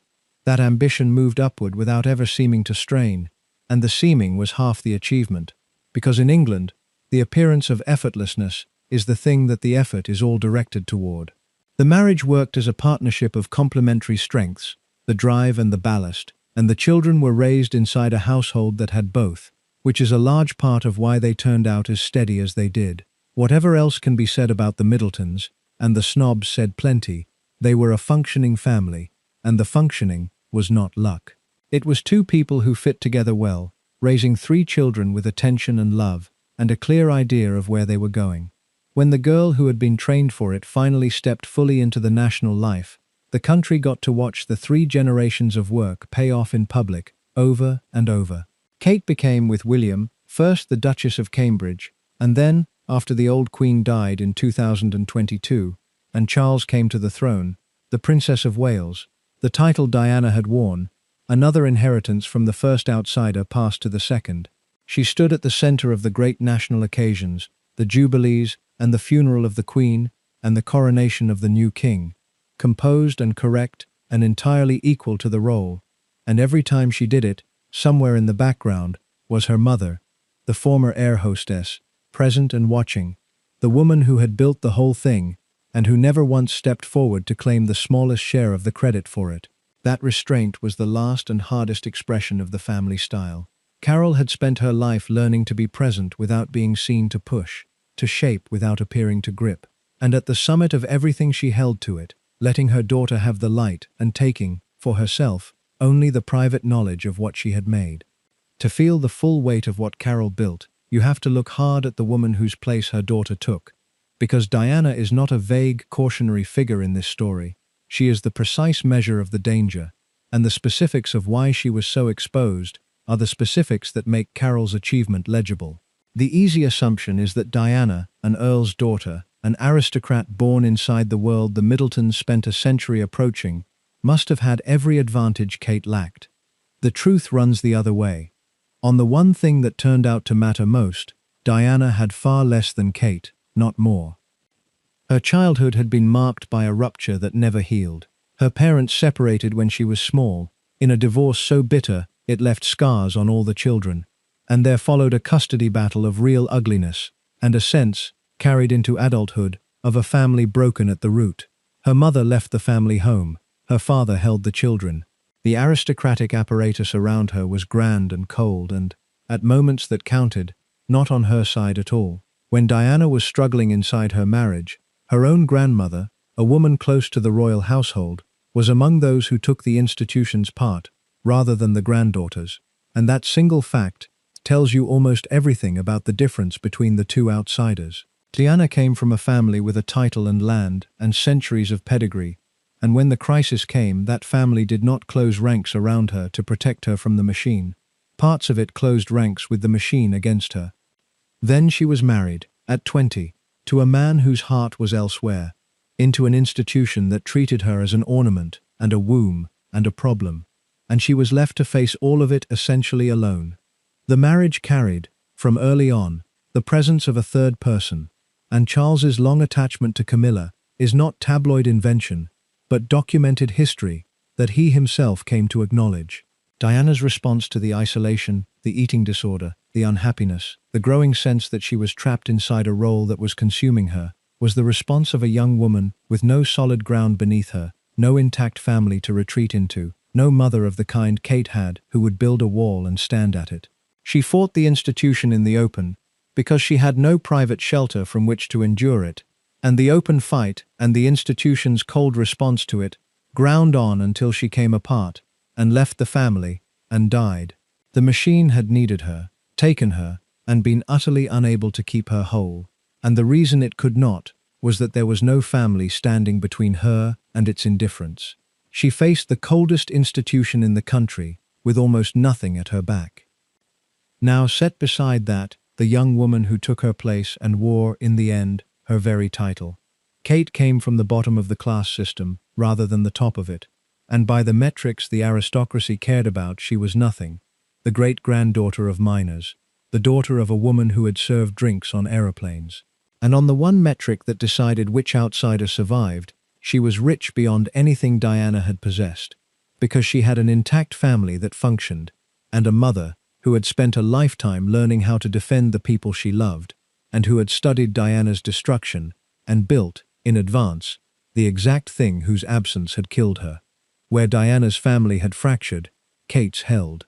Where Diana's grandmother sided with the palace, Kate's mother sided, without exception and without hesitation, with her daughter. Where Diana faced the machine alone, Kate faced it surrounded. The girl with no pedigree had the one form of wealth that the girl with all the pedigree in the world had lacked, and it was the form that mattered when everything else was stripped away. This is the deep irony the whole story turns on, and it is worth stating plainly. The aristocracy had spent a decade certain that the Middletons were the deficient ones, the family that lacked what a royal bride's family ought to have. They had it exactly backwards. On the measure that decided life and death for an outsider inside that institution, it was the grand families who were deficient and the self-made family who were rich, because grandeur is not the same thing as cohesion, and a name is not the same thing as a mother who will stand at a wall for 50 years. And when the two were finally tested against each other by illness and pressure and the coldness of the machine, it was cohesion that held, and grandeur that had, a generation earlier, catastrophically failed. Carole Middleton gave her daughter the one inheritance the aristocracy could not, the inheritance of a family that worked, and it turned out to be the only inheritance that could keep an outsider alive in that role. Everything the snobs had, Diana had had too, and it had not saved her. The thing they lacked, and mocked the Middletons for having, was the thing that did. There is a larger meaning folded into all of this, and it reaches well past one family, because the Middleton story is finally an argument about two different kinds of strength and which of them lasts. The aristocracy's strength is inherited. It arrives at birth, unearned, in the form of a name and a house and a place in a system built to keep such things in the same hands across centuries. And its great weakness is the weakness of everything that comes without effort, which is that the people who hold it never had to develop the muscles that acquiring it would have built. The Middletons' strength was the opposite kind.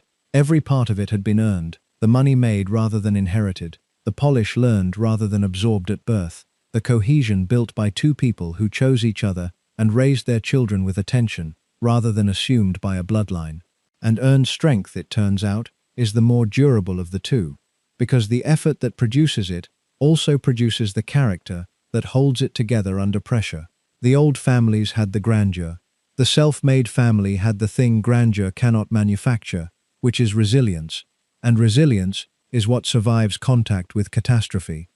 Watch how that difference played out over the long run, and the pattern is hard to miss.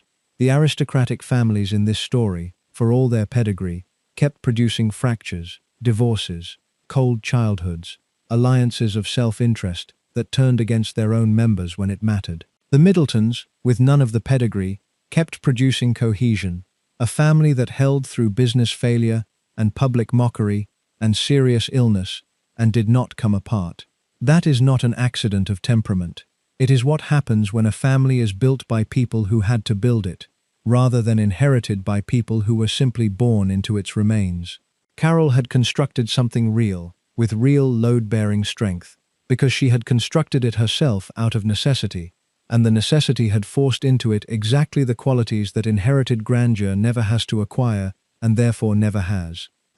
The institution the Middletons married into needed that infusion more than it could bring itself to admit, and the honest verdict is that the monarchy did not merely survive the arrival of this self-made family, it was improved by it.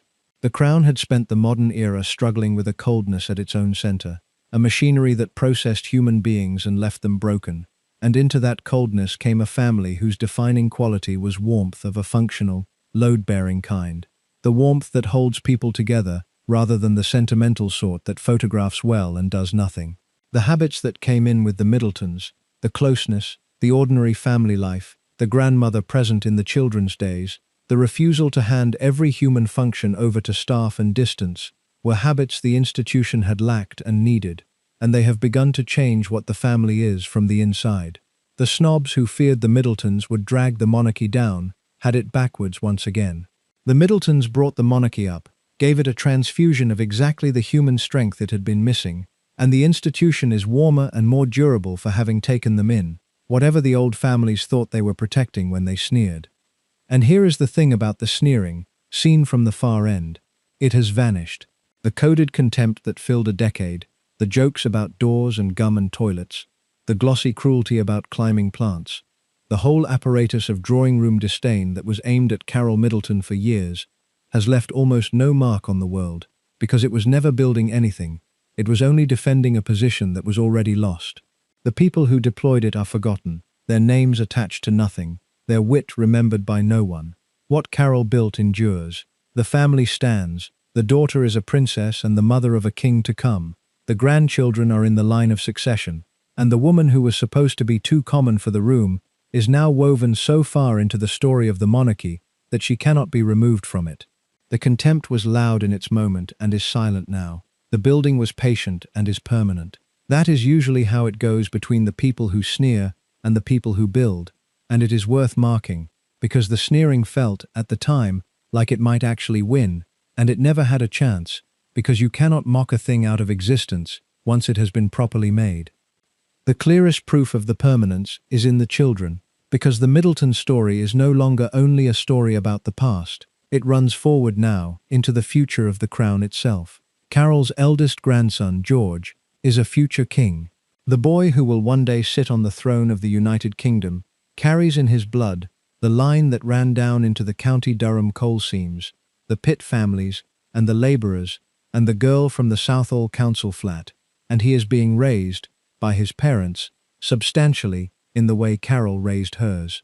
The family chose for him and his siblings a childhood closer to the ordinary than any heir to the throne has known in generations, a normalish schooling, weekends with a grandmother who bakes and organizes the games, a home life shaped far more by Berkshire warmth than by palace protocol. The great-great-grandchild of a coal miner will wear the crown, and he will wear it having been formed, in part, by the values a former air hostess pressed into her own children at a kitchen table, the same values her own mother pressed into her a generation before that. The relay that began in the Pitt villages does not end at Kate. It runs on into the monarchy's own future, into the upbringing of the next king, into the character of the institution itself. Think about what that means across the full span of it. Dorothy Harrison, training her daughter at a kitchen table in Southall, decided that the class a person was born into was a starting position and not a sentence. And she was right in a way she could not have begun to imagine, because within a few generations, her own descendant would be raised to be King of England, carrying her stubbornness and her values forward into the highest place the country has. The elocution lessons and the corrections and the refusal to accept the ceiling, all of it aimed at hauling a working-class family up out of the bottom of the English class system, ended not merely with a granddaughter in Westminster Abbey, but with a great-great-grandson in the line to the throne, shaped by the family culture she had started. The Pitt and the crown joined in a single boy. There is no story in modern British life that collapses the whole distance of the class system quite so completely, and the person who set it in motion was a working-class woman, whose name almost no one knows, working at a kitchen table, with nothing but nerve and an idea about what was possible. The values that came down that line are worth naming, because they are the real inheritance, more than any money or title. They are the belief that effort matters more than birth, that a family holds together by attention rather than by blood alone, that presentation is a skill you can learn and not a thing you are simply born knowing, that you climb without complaint and without explanation and let the results speak, that loyalty to your own people is a floor you do not go beneath, no matter how grand the room you enter. Those were Dorothy's values, and they became Carole's, and they became Kate's, and they are being pressed now into the children who will carry the monarchy forward, which means that the institution's own future is being shaped by the hard-won wisdom of a family the establishment once thought beneath it. The aristocracy guarded its bloodlines for centuries, and produced at the end of it a coldness that broke people. A self-made family from West London produced, in a single lifetime of effort, a set of values strong enough to carry a young woman through the role that had destroyed her predecessor, and worthy enough to be passed on to a future king. Which of those is the real nobility is a question the old families would rather not have asked, and the Middleton story asks it anyway, simply by having happened. For a woman at the centre of one of the most remarkable social ascents in modern British history, Carole Middleton has remained astonishingly hard to see, and the invisibility is itself the final proof of her discipline. She has given the outside world almost nothing, a handful of interviews over the years, most of them tied to the family business rather than to the family's grander story, in which she offered a few careful glimpses of an ordinary grandmother and firmly declined to say anything that might feed the narrative of the scheming matriarch. She has been photographed at Wimbledon, at the Christmas services on the Sandringham estate among the royal family, at the milestone occasions where the mother of the Princess of Wales has a natural place. And past that, nothing. No memoir, no settling of scores with the people who spent a decade sneering at her. No claiming, ever, of the credit for what she plainly built. In an age when almost everyone connected to the royal family has at some point cashed in on the connection, Carole has held a silence so complete that it amounts to a kind of statement, and the statement is that she was never in this for the recognition. She was in it for the result, and the result was her daughter, safe and elevated and whole, and the recognition was always beside the point. That silence should not be mistaken for a lack of vindication, because on every substantial question, the woman they called pushy turned out to be right. She was right that the school would put her daughter in the path of the right people. She was right to hold her nerve through the long wait, rather than force the issue. She was right that the family should close ranks around Kate, rather than let the institution absorb her whole. She was right, above everything, that an outsider would need a wall of family behind her to survive that role, and the years proved it in the hardest way possible. Point by point, decision by decision, across 3 decades, her judgment was sound, and the people who mocked her as a suburban Mrs. Bennet scrambling above her station were, point by point, wrong. The snobs had the wit and the pedigree and the confidence of their inherited position, and she had the better read on almost every situation that actually mattered. And reading situations correctly is worth more, in the end, than any amount of breeding, because breeding does not tell you what to do, and judgment does. The acceptance, when it came completely. Whatever pockets of private disdain still linger in the grander drawing rooms. The late Queen, by the accounts that reached the public, came to value Kate greatly, to see in her steadiness and reliability exactly the qualities the institution needed in its future, and the wider royal family came to lean on the Wales household as one of its steadiest pillars. The woman whose family had been judged not quite the thing became the mother of the woman the monarchy trusts most, and the transformation was so complete that it is easy now to forget how fierce the resistance once was. That is what total victory looks like in a world that fights by code. There is no surrender, no admission, no moment when the old families concede that they were wrong. There is only the slow, undeniable fact of the outsiders becoming indispensable, until the question of whether they belong stops being asked because the answer has become too obvious to state. Carole did not win an argument. Arguments were never available to her because the code does not argue. She won by outlasting, by being present and correct and impossible to fault for so long that the disapproval simply ran out of anywhere to stand, and by building something so solid that the people who had wished it away had to live, in the end, inside its shadow. She is, when you set the whole thing out, one of the most formidable figures modern Britain has produced, though the establishment will never describe her that way, because to describe her that way would be to admit what she achieved and how, and admitting it would cost the old order more than it can afford. A working-class girl trained by her mother in the art of belonging, who studied the manners of a class she was not born into from the aisle of an aeroplane, who built a fortune out of nothing and spent it with perfect strategic sense, who aimed her daughter at the throne and held her nerve through every setback and defended her against a hostile establishment for decades, and who, when the hardest test came, had already built the one thing that could carry her daughter through it. That is not the story the snobs told about her. It is the story of what she actually did, and it is a far more impressive story than the fairy tale, because the fairy tale is about luck, and this is about will. The last and most public proof of how completely the family had arrived came in the great national moments of the 2020s, when the crown gathered itself for the occasions that matter most, and the Middletons were there, established, unremarkable in their presence, exactly where a decade earlier a certain kind of observer had been so sure they did not belong. In the summer of 2022, the country marked the Queen's 70 years on the throne, the longest reign in its history, and the family that stood at the centre of the celebration was the Wales family, William and Kate, and their 3 children, the future of the monarchy on display, with the great-grandchildren of a Durham miner among the small figures on the palace balcony, while the crowds filled the mall below. A few months later, the old Queen died, and the country entered its longest period of mourning in living memory, and through all of it, Kate held her place, with a composure that drew comment from everyone who watched her. The steadiness her mother had bred into her, carrying her through days of national grief, conducted under the heaviest scrutiny in the world. When Charles came to the throne, he made his son the Prince of Wales, and Kate became Princess of Wales, the title Diana had carried, passing to the second outsider the very name the first had worn.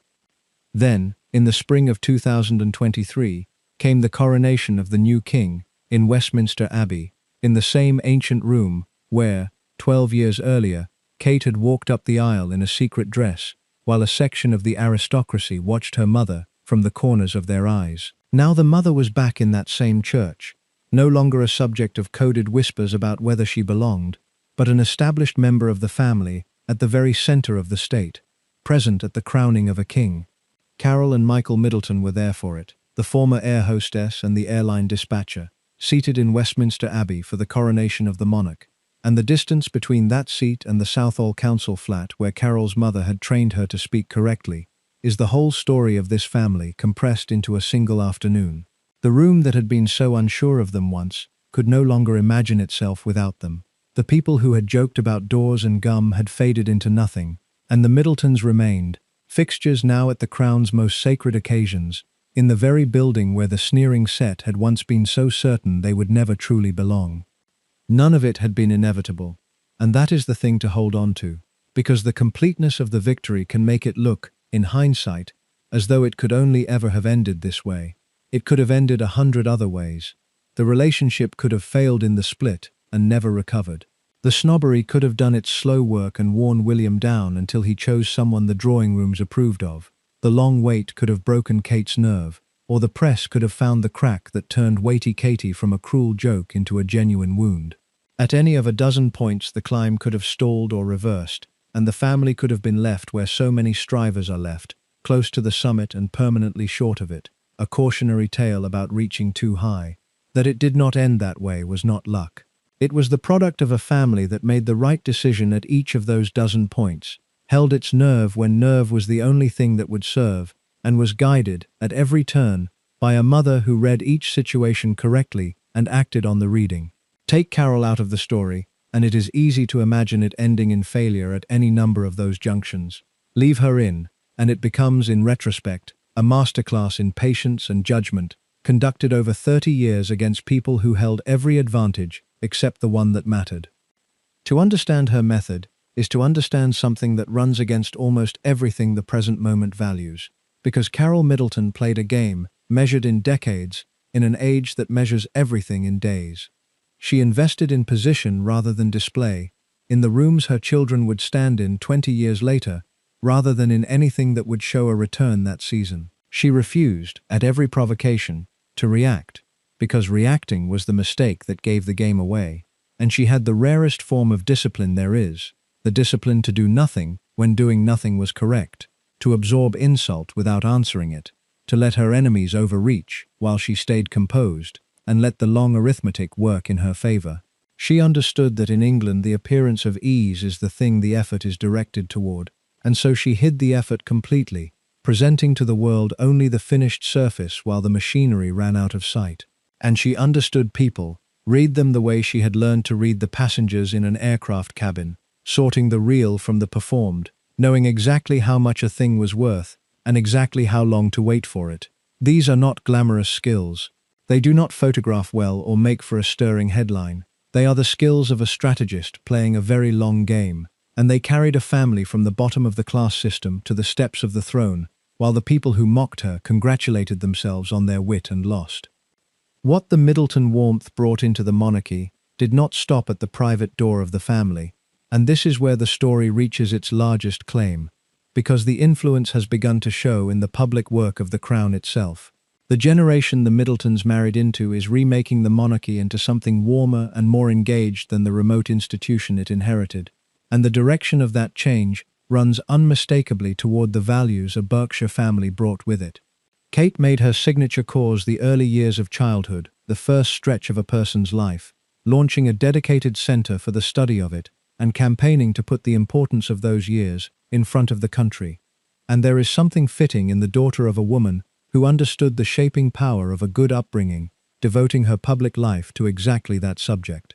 William took up mental health, homelessness, the environment, and did it with a directness the older generation would have found faintly improper, standing in shelters and talking openly about grief and pressure and the interior life in a way the stiff old institution had spent centuries avoiding.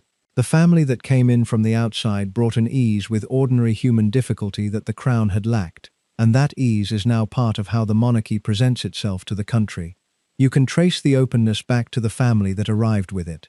The Middletons were people who functioned as a family in the full sense, who did not lock the inner life away behind a wall of protocol, and one of them, James, the youngest, spoke publicly and with real courage about his own depression, becoming an advocate on a subject the establishment had always treated as something not to be mentioned.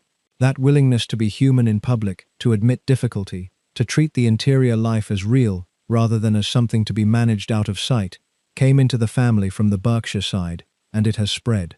The monarchy that is emerging under the Wales generation is one that talks about mental health, that engages with the problems ordinary people actually face, that presents itself as a family with feelings rather than a set of remote symbols. And while it would be too simple to lay all of that at the Middletons' door, it would be dishonest to pretend they had nothing to do with it. They brought warmth into a cold institution, and the warmth has begun to change what the institution is. There is a deep historical logic in this, that the snobs, fixated on blood, entirely missed. Every institution that survives across centuries does so by taking in new vigor from outside, because an institution that draws only on itself grows thin and brittle and eventually fails. The great families understood this in theory, which is why the crown had always reached beyond its own circle for brides, and yet they resisted, every time, the actual people it reached for, sneering at the new blood, even as the institution needed it. The Middletons were new blood of an especially useful kind, a family that carried exactly the qualities the crown had lost, the cohesion and the warmth and the ordinary human competence, and by taking them in the monarchy renewed itself in the way institutions must if they are to last. The aristocracy thought it was defending the purity of the thing when it sneered at Carole Middleton. It was in fact obstructing the very renewal that keeps the thing alive. And the renewal happened anyway, over its objections, because the future king fell in love with a girl from Berkshire, and no amount of coded contempt could stop what the institution needed from entering it through the front door. None of this is to pretend the ascent came without cost, because it did, and an honest account has to sit with the price as well as the triumph. The scrutiny that fell on Kate from the moment her relationship became public never lifted, and it is a strange and heavy thing to have your entire adult life conducted in front of the world, to be photographed and analyzed and judged from your early 20s onward, to lose, permanently, the ordinary privacy that most people take for granted without noticing they have it. The girl who joined a rowing crew and pushed a supermarket trolley on Anglesey was, even then, never fully free, and the freedom she had has only narrowed since. The whole family gave up a great deal of ordinary life for the position they climbed to, the ability to be anonymous, to make a mistake in private, to exist without commentary. Carole's own privacy was surrendered, along with her daughter's, her every appearance now noted, her past picked over, Her brother's worst moments splashed across the papers for the world to consume. The ascent was real, and it was earned. And it also cost the family the quiet, ordinary life it had once had. And there is no version of this story that pretends the summit came free. It did not. It came at the price of privacy, of ease, of the freedom to be an unremarkable family in an unremarkable village. And whether the exchange was worth it is a question only the people who made it can answer. But the exchange was made with open eyes, and that is the final thing to understand about Carole Middleton, because she was never naive about what she was aiming her family toward. She had studied the position closely enough to know exactly what it demanded and exactly what it had done to the last woman who held it, and she went forward anyway, calculating that with the right preparation and the right support, her daughter could take the thing that had destroyed Diana and survive it. She was betting her daughter's whole life on that calculation, and it was a cold and clear-eyed bet, and she won it. But the winning does not erase the size of what was risked. She sent her daughter into the most dangerous role in the country, having built, in advance, the one thing that might carry her through it, and it did carry her through. And the price of the passage was steep, and Carole paid it knowingly, because she had decided, somewhere along the way, that the summit was worth the cost. That is not the decision of a naive woman out of her depth. It is the decision of a strategist who had counted the price and judged it worth paying, and who was proven right, in the end, on that question, as on all the others. While the drawing rooms sneered, the country did something the drawing rooms never expected, which was to fall in love with exactly the thing the aristocracy despised. The British public, in the main, adored the Middleton story, and adored it precisely for the reasons that made the snobs recoil. Here was a girl from an ordinary background, not a princess from some minor European house, not the daughter of a duke, but a young woman whose mother had worked and whose family had built its own money, marrying the future king, and to most of the country that was not a scandal, but a fairy tale of a modern and rather better kind. The old story, the prince marrying the aristocrat's daughter, had ended in the horror of Diana. The new story, the prince marrying the self-made family's daughter, felt to the public like the monarchy finally catching up with the country it ruled, a country that no longer believed, if it ever truly had, that a person's worth was fixed at birth by the rank of their parents. The people saw in Kate a princess who was recognizably one of them, and they loved her for it, and the love was genuine and deep and has lasted. The split in how the ascent was received tells you almost everything about where the real divide in England now runs. The aristocracy, the small closed circle at the very top, resented the Middletons, because the Middletons were a living threat to the idea that position should be inherited rather than earned, and that idea is the only thing the aristocracy has. But the country below that circle, the vast majority of the nation, admired exactly what the aristocracy resented, because the country below believed, increasingly and correctly, that a person should be able to rise by effort, and the Middleton ascent was that belief made flesh. The snobs were defending a world in which birth is destiny. The public was celebrating a world in which it is not, and the fact that the public's view was the majority view, that the country as a whole cheered the granddaughter of miners into the royal family, while only a thin layer at the top muttered, is itself a measure of how far the old order had already lost the argument, even among the people it had spent centuries ruling. The aristocracy still held its position, but it had lost the country's belief in the rightness of that position, and the joy with which the public embraced the Middletons was, in its way, the sound of that belief finishing. Carole understood the public as well as she understood everything else, and part of her genius was that she gave the country a story it wanted to believe, without ever appearing to perform it. She never courted the public affection, never played the ordinary mum for the cameras, never leaned into the fairy tale in any visible way. She simply let the family be what it was, a functioning, warm, self-made English family, and the country, hungry for exactly that after the coldness of the Diana years, embraced it on sight. The restraint was the strategy again.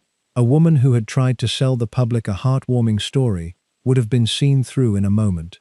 A woman who simply lived the story and let the public discover it for themselves was irresistible, and Carole, who had spent her life learning how to present a surface while hiding the work, presented the country the surface of an ordinary loving family and let it fall for what it saw.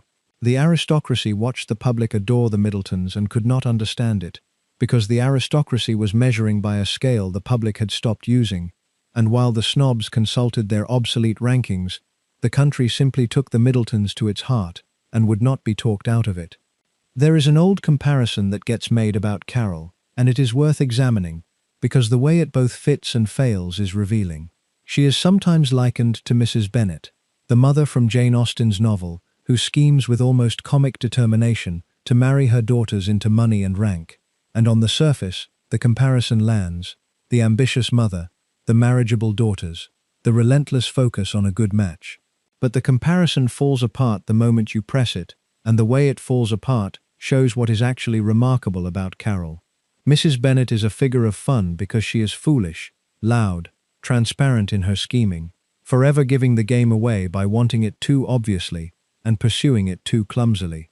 Carole was the exact opposite of all of that. She was never foolish, never loud, never transparent, never once caught wanting it too plainly. Where Mrs. Bennet schemes visibly and embarrasses her family, Carole worked invisibly and elevated hers. Where Mrs. Bennet is a cautionary tale about ambition without dignity, Carole was a demonstration of ambition executed with total control. The comparison is reached for because the culture has a ready-made slot for the ambitious mother, and the slot is a comic one, and slotting Carole into it lets people diminish her. But she does not fit the slot, because the slot is for women whose ambition makes them ridiculous, and Carole's ambition made her, in the end, one of the most successful strategists the country has produced. She was not Mrs. Bennet. She was the anti-Mrs. Bennet, the ambitious mother who never once made herself absurd, and that is precisely why she won, where the comic version always loses. For all the talk of strategy, and the strategy was real, there is a simpler thing at the bottom of this whole story, and it would be a poor account that lost sight of it, because underneath the calculation and the long game and the reading of rooms was a mother who loved her daughter. Everything Carole did, the school and the nerve and the wall of family support, and the refusal to let her daughter face the machine alone, was in the end the behavior of a mother protecting a child. And the fact that she did it with unusual skill does not make it any less an act of love. The two things are not in tension. A mother can love her daughter fiercely and also be a brilliant strategist about how to protect her, and Carole was both at once, and the strategy was in service of the love rather than the other way around. She did not use her daughter as a vehicle for her own ambition, whatever the snobs implied. She used her ambition and her skill as tools to protect her daughter, and the direction of that relationship, the love as the end and the strategy as the means, is the thing the cynical reading of Carole always gets backwards. The bond between the two women was, by every account that reached the public, exceptionally close, and it stayed close through everything. Kate and her mother spoke constantly, and when the pressure of the role became difficult, it was to her mother that Kate turned, to the house in Berkshire and the woman in it. And the closeness was not a strategic arrangement, but a genuine and lifelong attachment between a mother and a daughter who plainly liked as well as loved each other. When Kate was expecting her first child and suffered badly in the early months, it was her family she withdrew to. Through the hardest passages of her public life, the constant presence in the background, steady and available, was Carole. The wall of family support that this whole account has described was not, at bottom, a strategic construction. It was love, organized well. Carole loved her daughter, and she was clever enough to turn that love into an actual structure of protection rather than leaving it as mere feeling, and the structure held because the love beneath it was real. A wall built out of strategy alone would have been hollow and would have failed under pressure. This one held because it was built out of the strongest material there is, a mother's determination that her child would not be destroyed, and strategy was only the form that determination took. This is the thing the aristocracy, for all its breeding, could not compete with.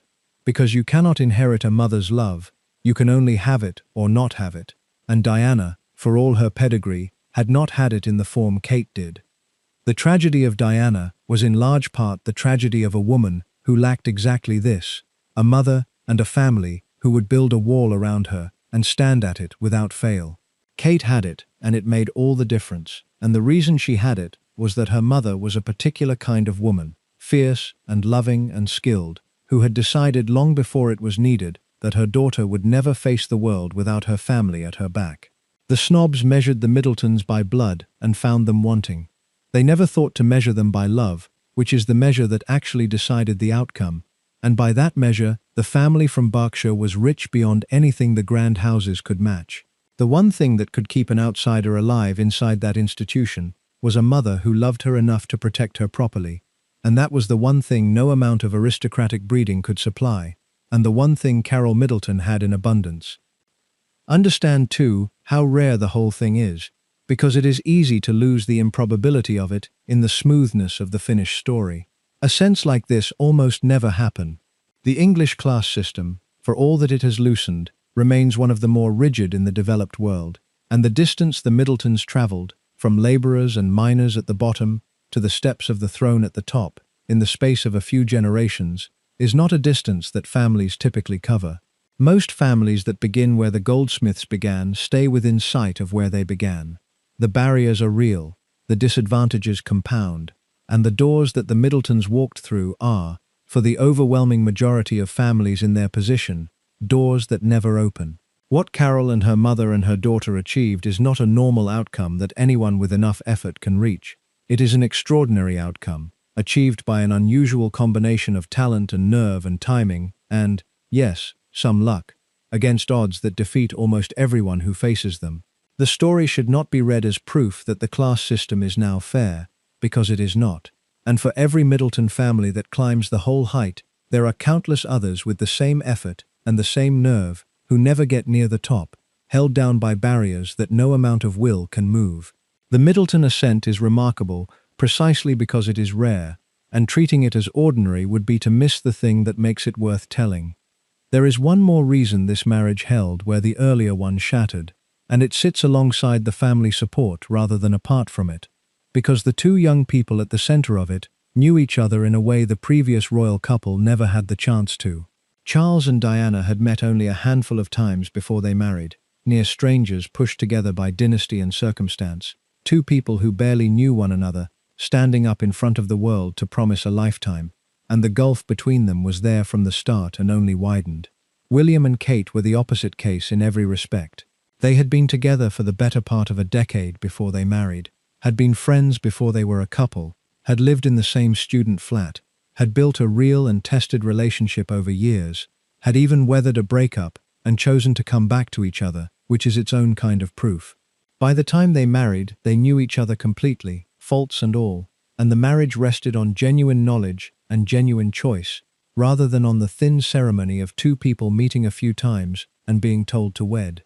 That foundation was solid because it had been built slowly, and the slowness that the press had mocked as weighty Katie was, seen properly, the very thing that made the marriage strong. William's part in that deserves recognition, because he had learned the hardest possible lesson about what a royal marriage can become, and he applied it. He had watched, as a boy, what happened when the heir to the throne married a young woman he barely knew into a role she was not ready for, and he had every reason to be careful, and he was. He took his time. He made certain, over years, that the woman he was going to ask was strong enough for what he was asking, and that the two of them were solid enough to survive it, and he did not propose until he was sure. The long wait that looked from outside like indecision was in truth a man determined not to repeat his parents' catastrophe, making very sure before he committed, and the surety he built in those years was part of what carried the marriage through the difficulties that came later. He chose well, and he chose slowly, and both the quality and the pace of the choice were shaped by the tragedy he had grown up inside. Between his caution and Carole's preparation, the second outsider entered the marriage with advantages the first had entirely lacked: a husband who genuinely knew and had genuinely chosen her, and a family standing ready behind her, and those advantages were the difference between the two outcomes. And Kate herself, the young woman at the center of all this planning and protection, turned out to be exactly the person the whole enterprise required, which was not an accident either, because she was the product of the family that made her. The quality everyone came to associate with her, the steadiness, the reliability, the sense of a person who could be counted on absolutely and would not crack or complain or put a foot wrong, was the Middleton character expressed in its most polished form. She had her grandmother's nerve and her mother's discipline and her father's calm, and she had been raised inside a functioning family that had taught her without ever spelling it out, how to hold herself together and carry a burden without dropping it.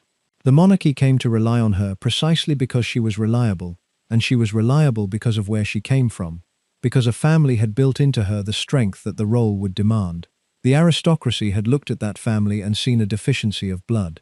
What that family had actually produced was a young woman steady enough to become, in time, the most trusted figure in the institution that had once been so unsure whether her mother belonged in the room.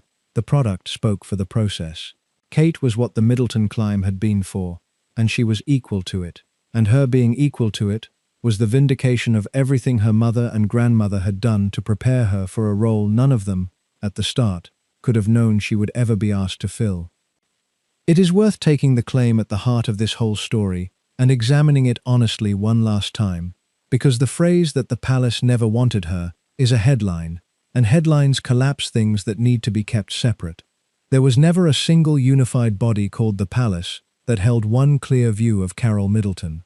There were several very different constituencies, each with its own attitude, and lumping them together produces a claim that is true of one of them and a distortion of the rest, and separating them out is the only way to see what was actually the case. There was, first, the aristocratic set around William, the small circle of grand young people who had known each other since childhood and who policed the boundaries of their world with the coded cruelty this story has described. Of that group, the claim is simply true. They did not want her. They regarded the Middletons as trade, as arrivistes, as people who did not belong in their world and never would, and they conducted a low campaign of disdain against the family for years. If the phrase means this group, then it is accurate, and no amount of the family's later success ever fully changed their private view, because their private view was never really about Carole at all. It was about defending the idea that their world should stay closed, and Carole was a threat to that idea by her very existence. There was, second, the institutional machinery of the palace, the courtiers and officials who managed the monarchy's affairs, and here the claim becomes more complicated. The machinery was wary of the Middletons, but its wariness was of a different kind, less personal disdain than institutional caution, a concern about the closeness of the family and the influence of the mother and the ways in which a hands-on Berkshire clan did not fit the traditional pattern of how a bride's family was supposed to behave. That is not the same thing as not wanting her at the wedding. The machinery accommodated the Middletons, worked with them, managed the occasion around them, and its unease was the unease of an institution confronting something outside its usual template, rather than the active rejection the headline implies. To say the machinery never wanted her flattens a careful institutional ambivalence into a simple hostility it did not quite hold. There was, third, the Queen herself, and here the claim mostly falls apart. By the accounts that have reached the public, the old Queen was pragmatic about Kate, and came, over time, to value her considerably, to see in her exactly the steadiness the institution would need. Whatever reservations the monarch may have had early on, the notion that she did not want the mother of the future Queen at her grandson's wedding does not survive contact with what is known, because the Queen was above all a realist about the monarchy's survival, and she could see what Kate offered. The blanket claim does not describe the sovereign.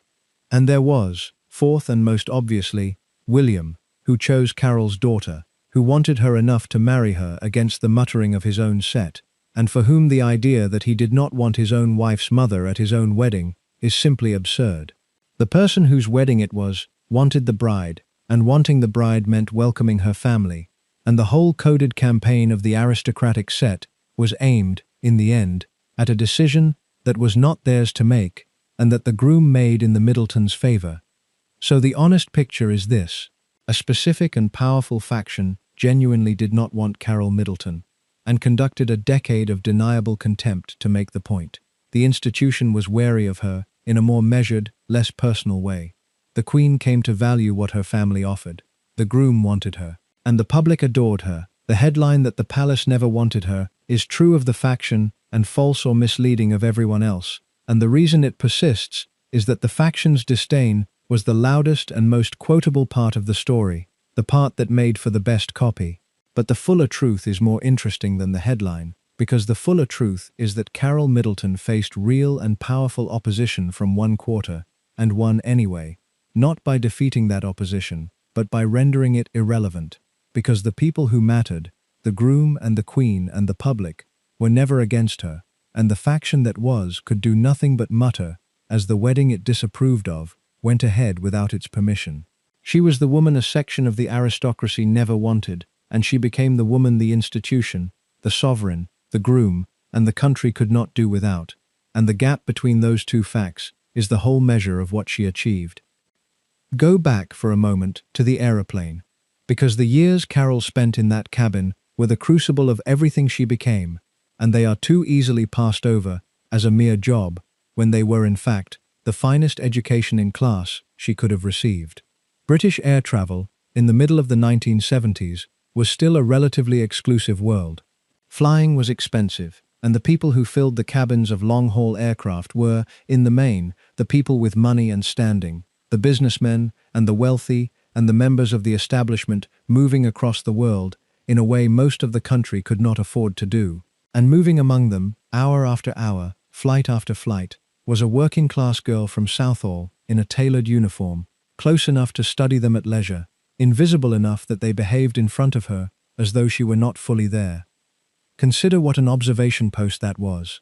An air hostess in that era was selected for exactly the qualities Carole's mother had spent years cultivating in her: poise, presentation, the ability to appear at ease in any company, and then she was placed, for years, in sustained close contact with the very class she was learning to imitate.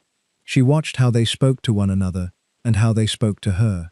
She learned which of them were secure enough in their position to be gracious and which betrayed their insecurity by being rude to the staff, a tale she would read for the rest of her life. She saw, at close range and repeatedly, the small distinctions of manner and speech and bearing that separated the genuinely grand from the merely rich, and she filed every one of them away. The cabin was a laboratory of the English class system, and Carole spent her formative working years inside it as both participant and student, performing the role of the composed, correct young woman while studying, with complete attention, the people she was serving. The passengers would never have imagined that the young woman bringing their meals was conducting a systematic education in how their world worked, because that is the nature of the observation post, that the people being observed do not know they are the subject. To them she was part of the furniture of the flight, a pleasant presence to be thanked or ignored, and they went on being themselves in front of her, revealing in 1,000 unguarded moments the codes and manners and small cruelties of their class, while she watched and learned and gave no sign that she was doing anything but her job. It was the same skill she would deploy for the next 40 years, the presentation of a surface while the real work went on underneath, and she was refining it in the cabin before she had any idea what she would eventually use it for. When people later mocked the trolley dolly who had married her daughter up, they could not have been more wrong about what those years had been. They had not been a humble job that Carole rose above. They had been the training ground where she learned, at the closest possible range and over years, exactly how the class she was aiming her family toward actually behaved, and that knowledge, acquired in the aisle of an aeroplane, was worth more to the eventual project than any amount of formal education could have been.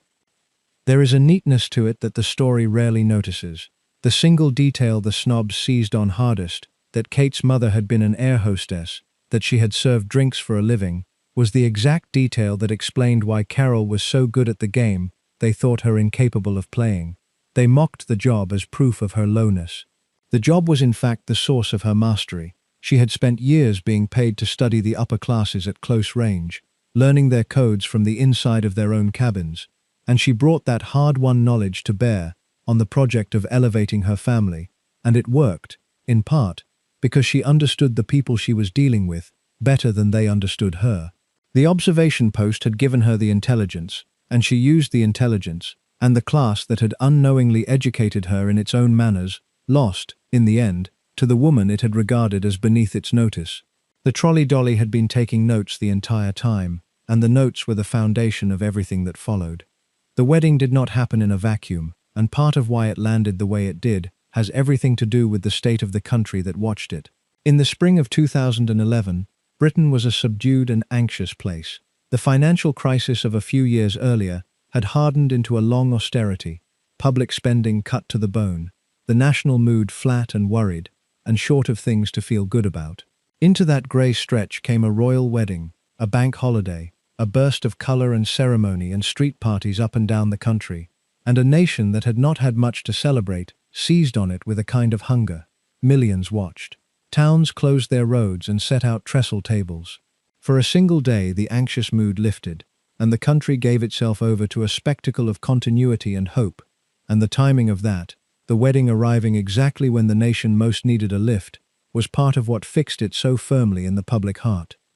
And the particular shape of the story mattered to how it was received, because this was not a stiff dynastic match between two aristocratic houses, the kind of wedding that impresses the establishment and leaves the public cold. This was the ordinary girl and the prince, the self-made family's daughter marrying the heir to the throne, and to a country in the middle of a hard decade that was a far more powerful story than any grand aristocratic pairing could have been. People saw in Kate a young woman who had come from a background they recognized, whose mother had worked, whose family had built its own way up, and the sight of someone like that walking into the royal family felt, to a great many ordinary people, like a door opening, like proof that the old walls were not as fixed as they had once seemed. The Middleton story gave the country not just a spectacle, but a fairy tale it could actually believe in, one in which the girl who rose was not born to it, but earned her way there. And in a nation weary of being told that everything was fixed and nothing could change, that story was a tonic worth more than the organizers could have planned. Carole's whole 100-year climb was folded into the appeal, whether the crowds knew the details or not, because the thing they were responding to, the sense of an ordinary family making good against the odds, was exactly the thing she had spent her life building. There is a habit in the way history gets told, and it is worth naming here, because the Middleton story is a case study in it. History remembers the principles. It remembers the famous names, the kings and the princesses, the figures at the front of the photograph, and it tends to forget the people at the edges who actually shaped the outcome, the ones who did the unglamorous work that made the famous moments possible, the mothers, the builders, the strategists in the background who never stepped into the light. Carole Middleton is one of those figures, and the way her story is usually told proves the point, because it is almost always told as her daughter's story, the tale of the girl who met a prince at university and married him, a fairy tale with Kate at the center, and Carole, at best, a supporting character in the margins. But the girl did not build the path she walked. The girl walked a path that had been built for her, over decades, by a woman who is barely in the frame, and the woman in the margin is the one who actually made the famous story happen. Shift your eye from the center of the photograph to its edge, and the real author of the whole thing comes into view, and she is not the one wearing the dress.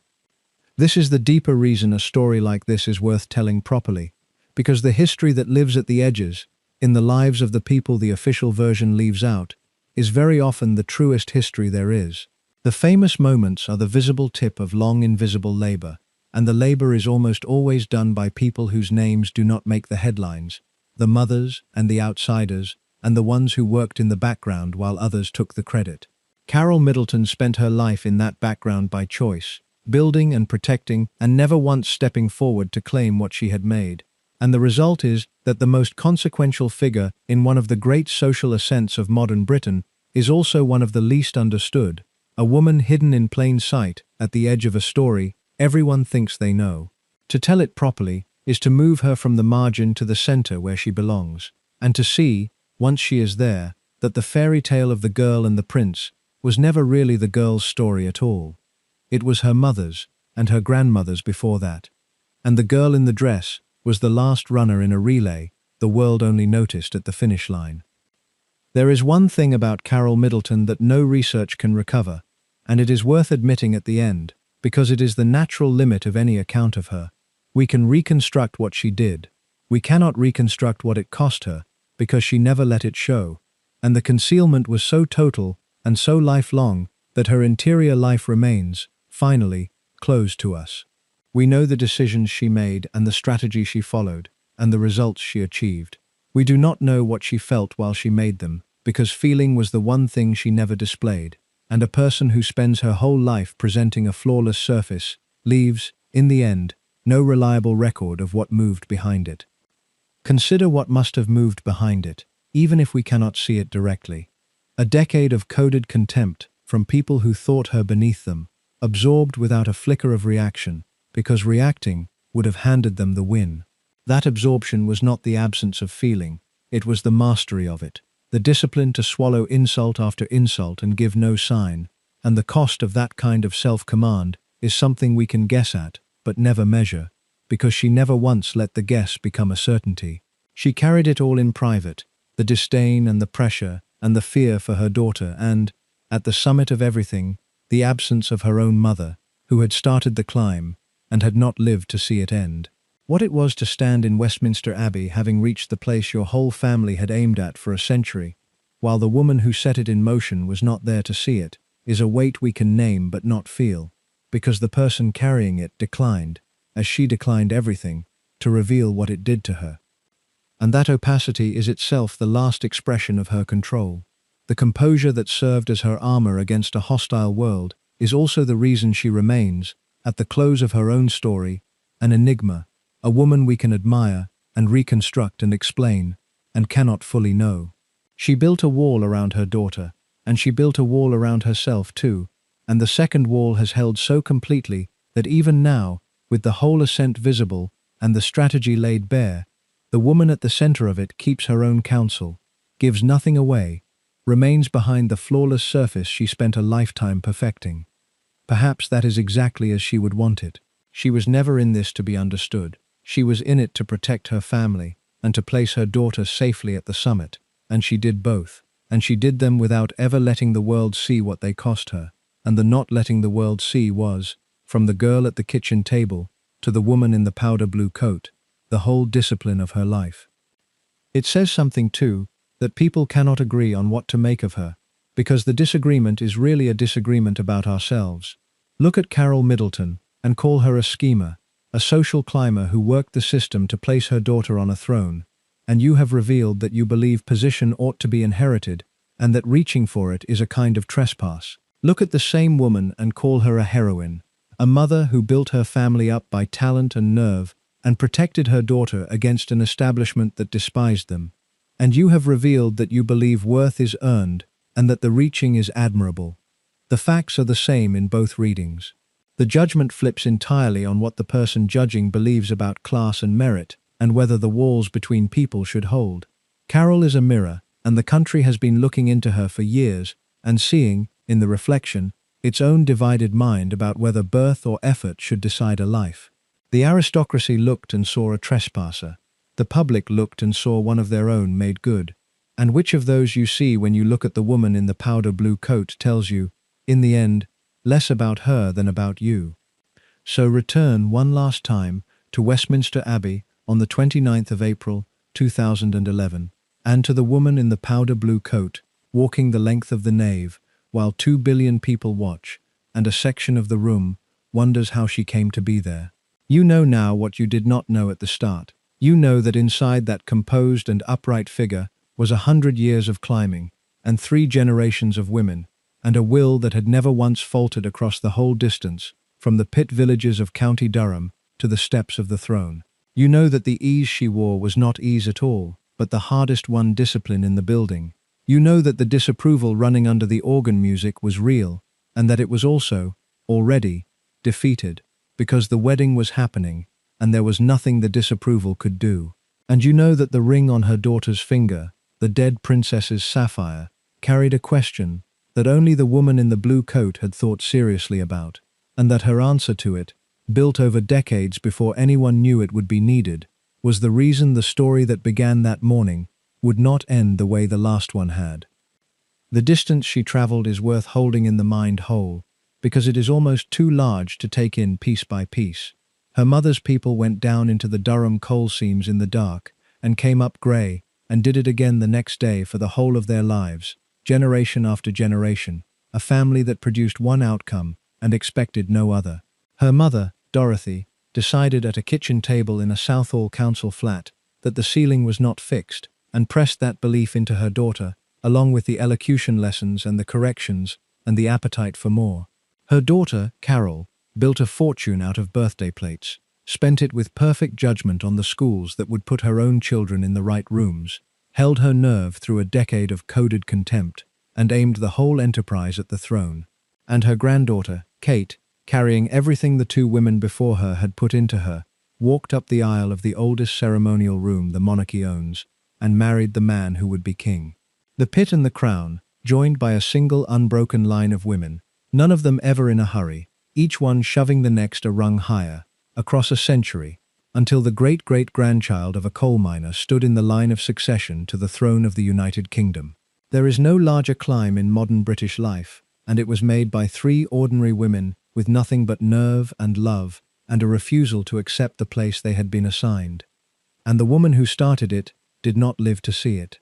Dorothy, who had done the first and hardest stretch, the impossible push from the bottom, was gone before the wedding, and did not sit in the abbey to watch the thing she had begun reach its summit. That is the quiet grief folded inside the triumph, and it belongs in the telling, because it is the truth of how these ascents actually work. The person who does the launching rarely sees the landing. Dorothy trained the training that trained Kate, and then she died, and her granddaughter married a future king 5 years later, and Dorothy was not there. The relay was run across more than one